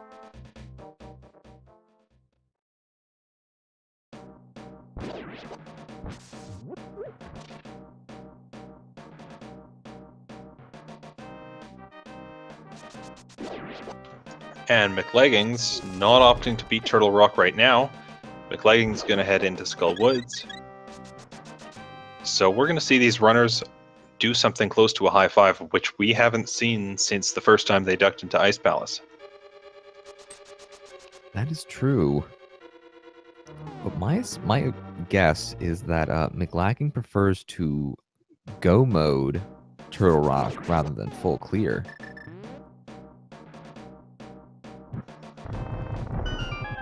Perhaps.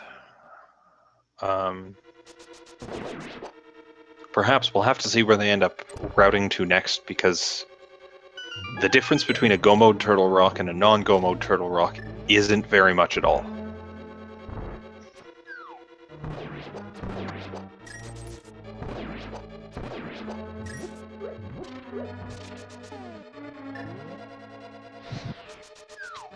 Mclagging, since he doesn't have the half magic, opting to save a bit of magic and instead take out the Gibdos, not with Fire Rod, but with Silver Arrows. I think that's the best way to show off the strength of the Silvers, because regular arrows don't hurt those mummies in the slightest, and Silvers, like most other enemies, take them out in one hit.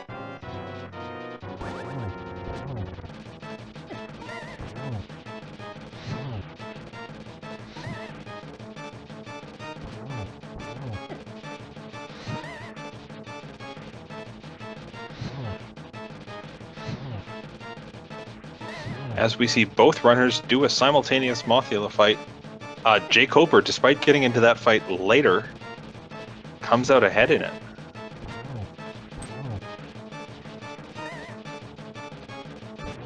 And there it is for Mclagging. So, jkoper at 7 crystals means he's probably going to head into Ganon's tower now. Well, they do have the one chest at, I don't want to say the beginning of the end, but the back portion of Skull Woods. That's right. So, although we might not see Ganon's tower immediately or done in one fell swoop, chat, get your guesses in for which chest jkoper will find the big key in Ganon's tower. Type it in just as a number, because we have a little bot that is going to keep track of what you guessed and see if it works out. And it looks like that window is going to be open for a long time, as jkoper's doing Swamp before heading to Ganon's tower. No, jkoper's going back for the Bombos tablet he missed.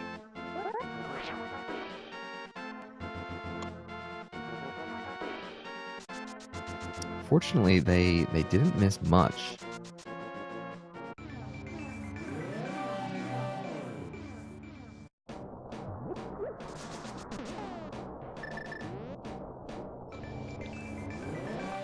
Just a cape, and I think he's looked at the cave, or the bumper cave earlier, to see what was there. And now he is going to Swamp.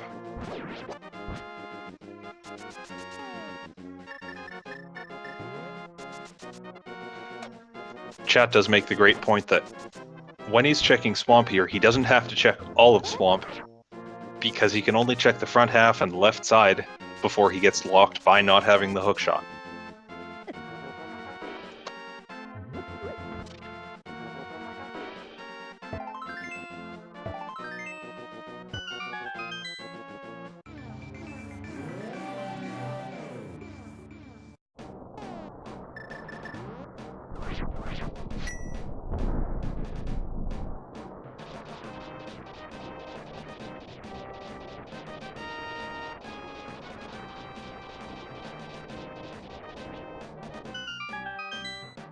It's actually been pointed out in chat, if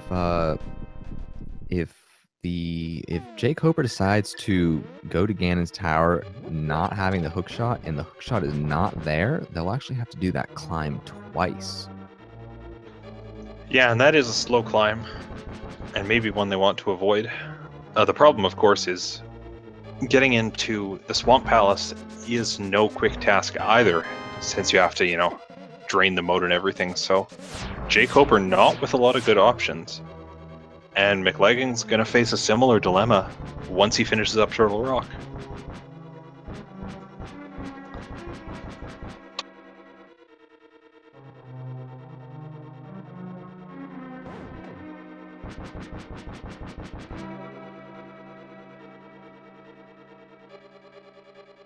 We might even see something nasty where the hookshot's on the right side of Ganon's tower, and the big key itself is on the left side. So lots of potential for something to mess with these runners still.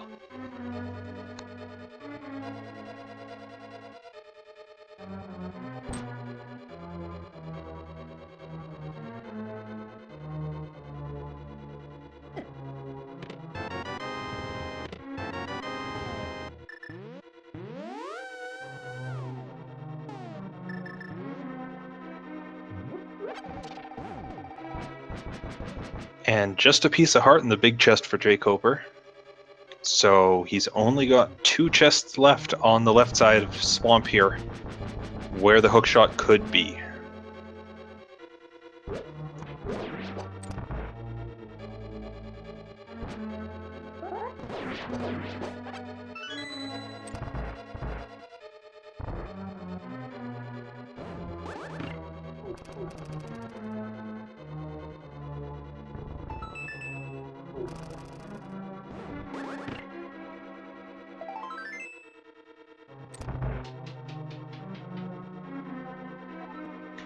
So where do you think that hookshot's going to be? Is it going to be down here?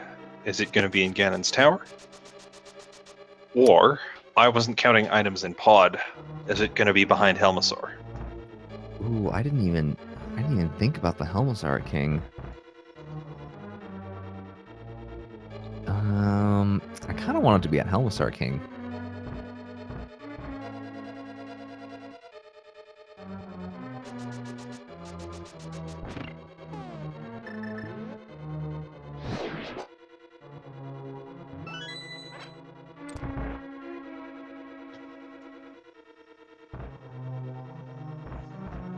It's now, of course, it might not even be possible at Helmasaur King, depending on how many items jkoper already pulled from the Palace of Darkness.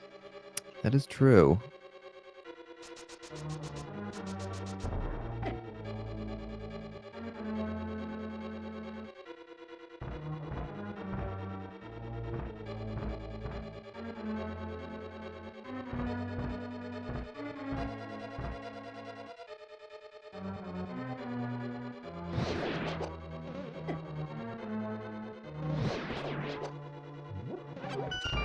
But we are going to see him check these chests. And it will have just 10 bomb upgrades. So not what they want to see. That's right. I missed the first chest on left side, but it clearly wasn't hookshot. It was definitely not hookshot. Now, I wonder if jkoper will go check Magic Bat. He might do that since it's nearby to where he is and available. Maybe he hasn't checked the Bumper Cave ledge yet, and he's going to do that right now. That is absolutely a possibility. And Mclagging cleans up the Mimic Room, so he's slowly making his way to the end of Turtle Rock. And more, it's looking like if Mclagging goes straight to Ganon's Tower, we might have a race on our hands again.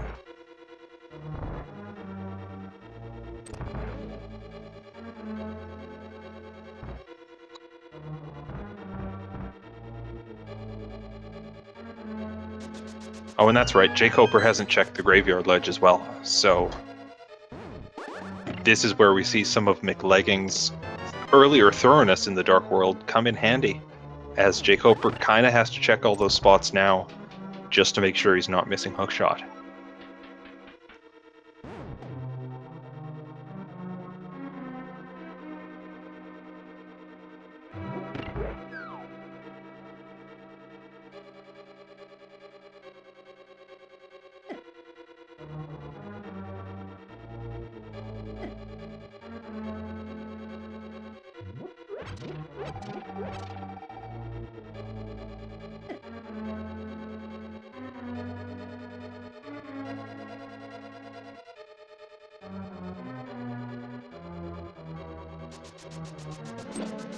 Looks like jkoper's gonna go check Catfish too.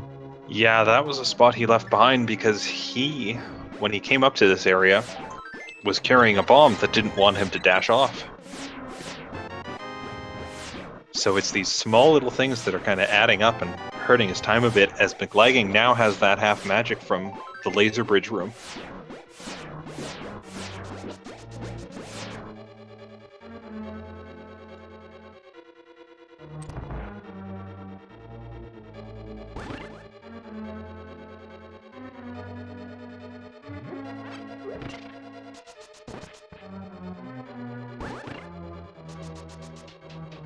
And jkoper sees that red rupee, and I'm sure they're not happy. But it looks like they're going to head into Ganon's Tower. That's right, he's already done Spike Cave, he's done the entire east side clear, there is nowhere else he can go. So, jkoper's going to be doing Ganon's Tower, and regardless of where Mclagging is, those guesses you put in earlier in chat for the big key location, that's going to be based on what jkoper's doing.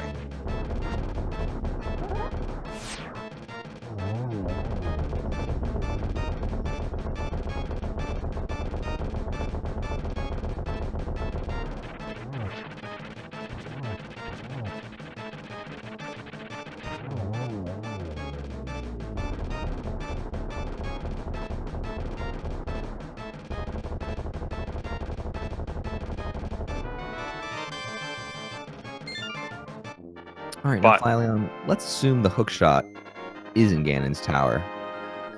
What number do you think the big key will be at, and what number do you think the hookshot will be at? well, my guess for the big key is always 100% of the time Bob's chest. Chest 14 by standard routing. But that number gets a bit messed up if you're doing forced right side first, which these guys might be.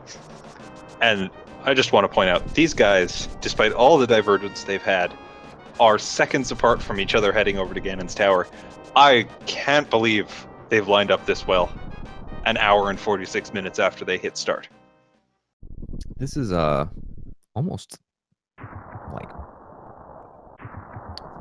simultaneous. But as for where I think the hookshot is, I've thought for a while the hookshot's at Magic Bat. I still think it's in Magic Bat.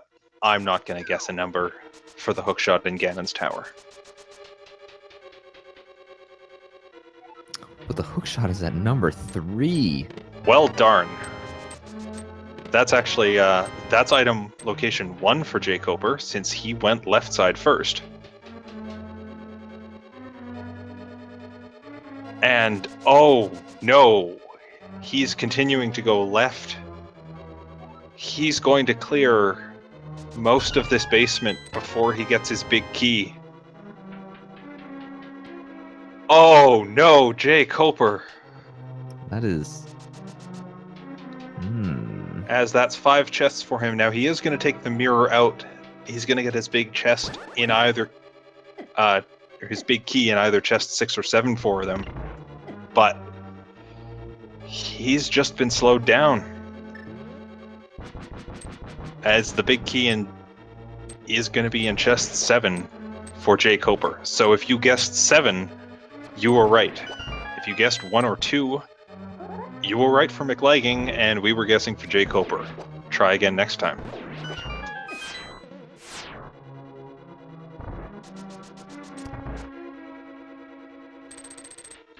Congratulations, by the way, to Fluffy Mittens, who guessed 6th, which was the closest subscriber or supporter guess. But these guys are equally armored. They have the same max amount of health, the same weapons, the same items. Any small misstep here could give the other one the advantage in Ganon's tower. So this is a very close race.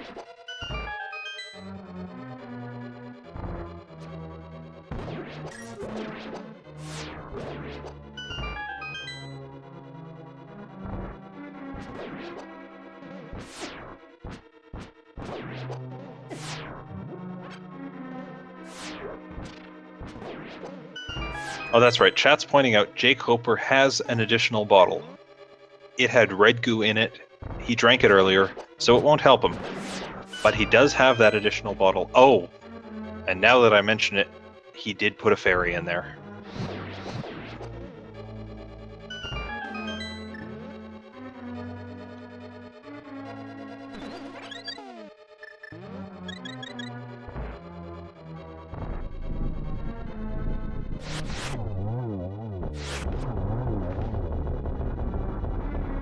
Very quick. Oh, I'm sorry. I thought Mclagging had a different hit off. Or another hit on those Landmos. Going to take up to 3 cycles to take out Landmolas. And Mclagging is now 1 room ahead of jkoper. Depending on how well jkoper executes this could it'll cause them to catch up. Yeah, that's a 1 cycle where we saw a 3 cycle. This is getting closer and closer. If you had asked me 30 minutes ago who would be in the lead going up Ganon's tower, I would not have said Mclagging. But that gamble straight into Ganon's tower has paid off. Just getting messed with a bit by these Wizrobes. As jkoper falls from the bridge, and they're still not quite in the same room. At this point, with these items where they were in the seed, both runners having done things like taken all that time to check pod or going into swamp, they've both got to be thinking, where's that dot done? Is the other person finished yet? And I don't think they have any idea how close this is. Oh, I'm sure they're both incredibly nervous. We've said it before, and we'll remind you again, whoever wins this race continues on to the tiebreaker on Thursday or Saturday. Whoever loses is out of this tournament. But at this point, I think either one of them deserves to continue on. They both have done excellent routing and excellent execution. As we see them now come through even the same room, this could come down to Aghanim 2 fight, and whoever gets, or whoever is better at dealing with strange patterns. It could come down to a fall on Trolldorm.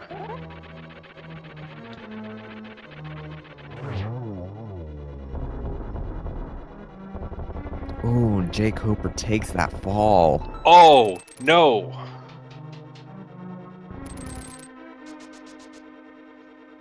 Mclagging now rushes ahead, gonna take on the Aghanim fight and get a bit of his lead back. Not even stopping to check that validation, or I'm sorry, that chest at the top of Ganon's tower.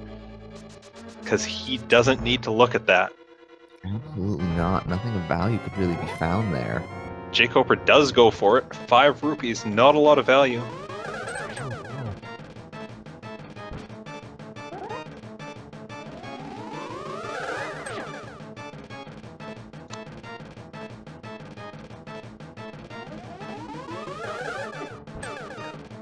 As Mclagging getting trolled by those Aghanim balls, not getting a hit off that cycle.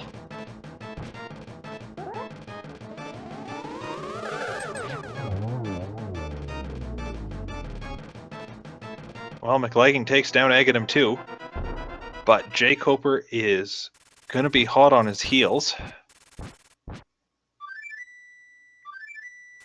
Or going to take a nasty hit there.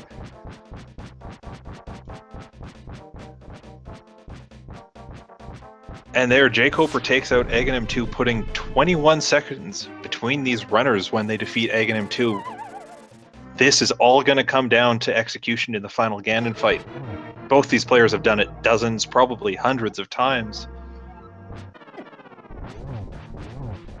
And if they both do it, the way they've practiced, the way they know how to do it, Mclagging may get the edge in this.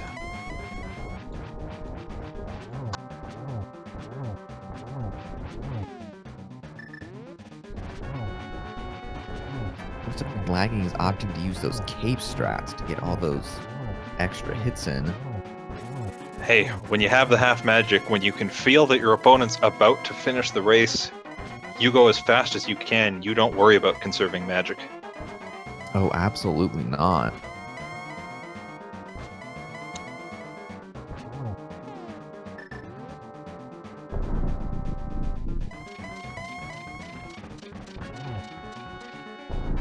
jkoper going for those same cape strats.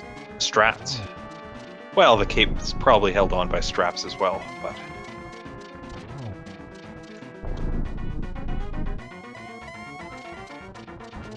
Ganon asking us if we found the arrows in the Dark World. We did in fact find those arrows, and Mclagging misses the torch glitch. He shouldn't need the boost from that. He should be able to still take this out.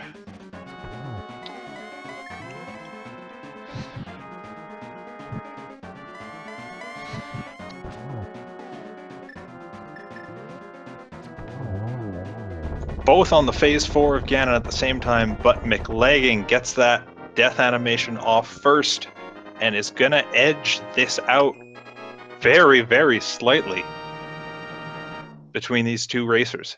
This was close as Mclagging finishes with an official time of 1 hour, 55 minutes, 21 seconds, but jkoper is hot on his heels.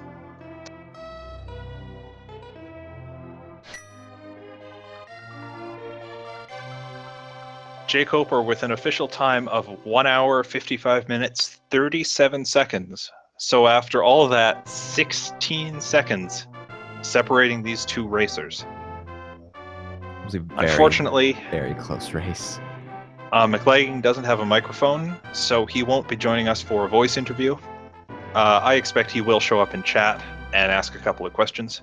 jkoper will be showing up in a minute or two. But wow, what a race. I do think it was maybe that fault of Moldorm that set jkoper back, because 16 seconds is nothing in that kind of a run.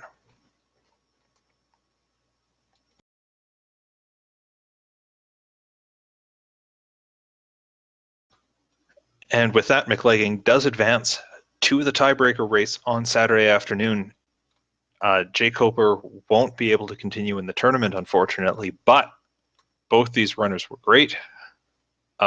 If you want to see more of them, do feel free to give them a follow.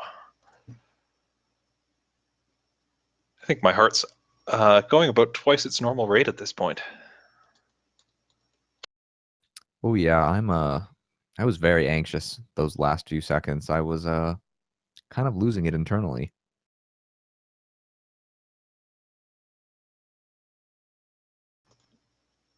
And I can see Mclagging's in chat, so if anyone has any questions for him about that, you can try to type it amongst the stream of chat that's going by at the moment.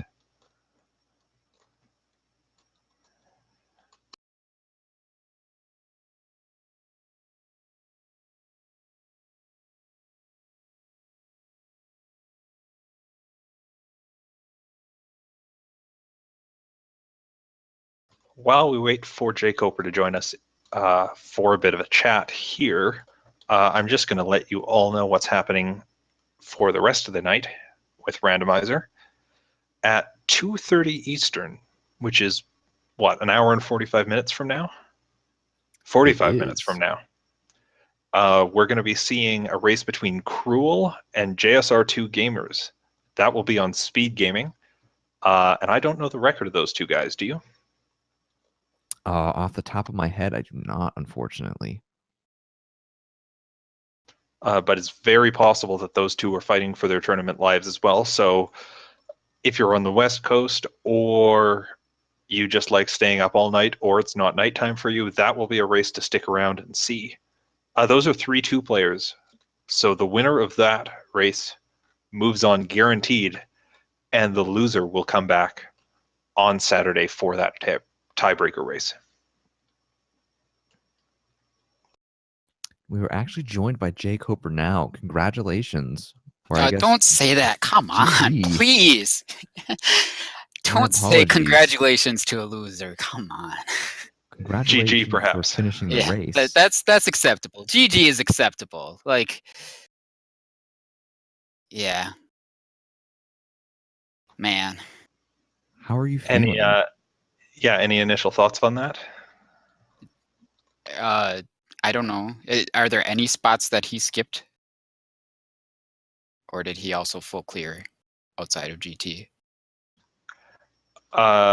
Mclagging did not end up going back into Swamp Palace. He had checked that first chest earlier while looking for Hammer. Okay. But he didn't go back in to do the left side clear. Okay, that's significant. And then, of course, neither of you checked the bat. Oh, I didn't check the bat. I just forgot about that. Well, there's one spread I forgot, I guess.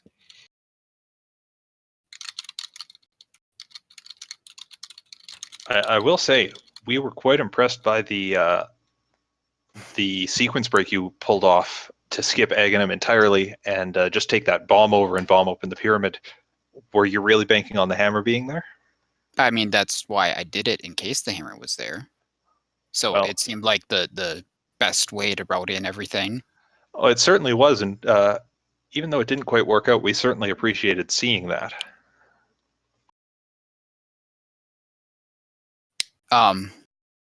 Yeah, I mean, that would have been fantastic for me, I'm sure, if the hammer was there. I don't know. I think that like the hammer wasn't the part of this that was the problem for me anyway, I guess. I don't know. So he skipped those parts of Swamp and the powder, and that was about it. I was told that I was 1 second ahead going into GT. Did he take the same route as me, or did he go right first and then left or something? He went right first, and then was able to find hookshot on the torch. Or, Okay. sorry, he checked the very first room, that room with the big key, and Right. then went to the torch. Yeah, that's what I meant. He checked the first Yep. two chests and then went to the torch. Yeah. I don't know. I feel like the way that I went makes more sense. But the way it, it worked out better for him this time. That's just pure luck. So Yeah, you play the odds. If the hook shot is in any other location, then it probably worked out better, or it was probably an advantage to me if it was in any location besides those two chests, because I was going to check the torch and then go right. Since that's the hook shot side, basically, that's where the hook shot can be, but that's just unfortunate. Yeah, I do think you were kind of playing the odds there, and playing the odds works in most scenarios. So I do think that was a great call to go for. So the yeah, obviously I fell on Moldorm a few times. I don't know. I hate fighting Moldorm with Fighter's Sword. I mean, it's terrible of the game to make you do that, isn't it? Yeah, the fact that vanilla actually expects you to do Fighter's Sword Moldorm always throws me for a loop these days. Yeah, and I mean, the real unfortunate part is that it didn't lead to anything, and I could have put off Moldorm for a long time, but I felt like that's where the game was leading me, so I said, let's just do this. Maybe it'll give me the hammer, the hook shot, or another glove or whatever. That might have been my first glove if I would have gotten one there. Anyway, I also made a dumb mistake in Escape. I was like, oh man, I have the mirror, so I'm going to steal a key. And then as soon as I did it, I'm like, I'm an idiot. I already have a key, and I just completely forgot about it. If I'm thinking about that, I need to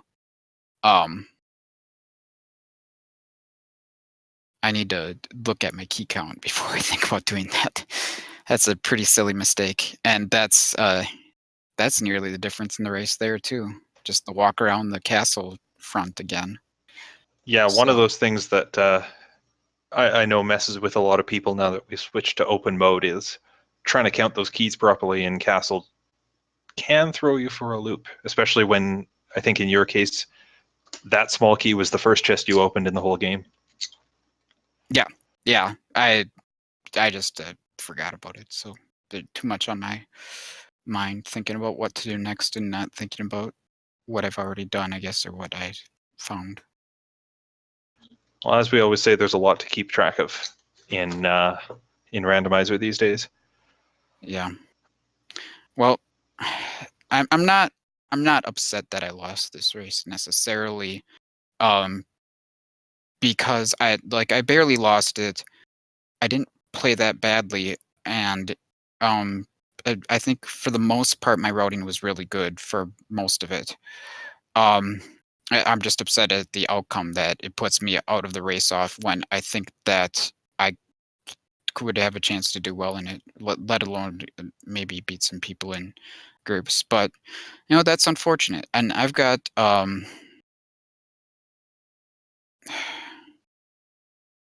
what do I got? I've got one other tournament going on currently, and then 2 more that are starting in the next couple of days. So I guess I can focus on those instead.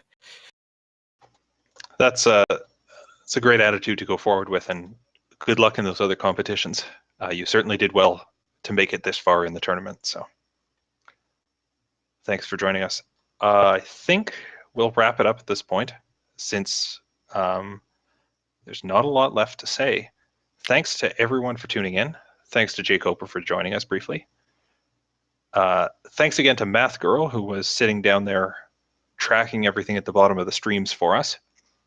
And thanks to Little Gabes for joining me on commentary. Little Gabes, I'll give you the final word as we say goodnight to speed gaming and happy randomizers in the future. Well, if you all are up for the 2:30 a.m. EST match, be sure to tune into that one on Speed Gaming 1. My name's Little Gabes. I've been joined by... Philian. And have a good evening, everyone. We will see you all again soon.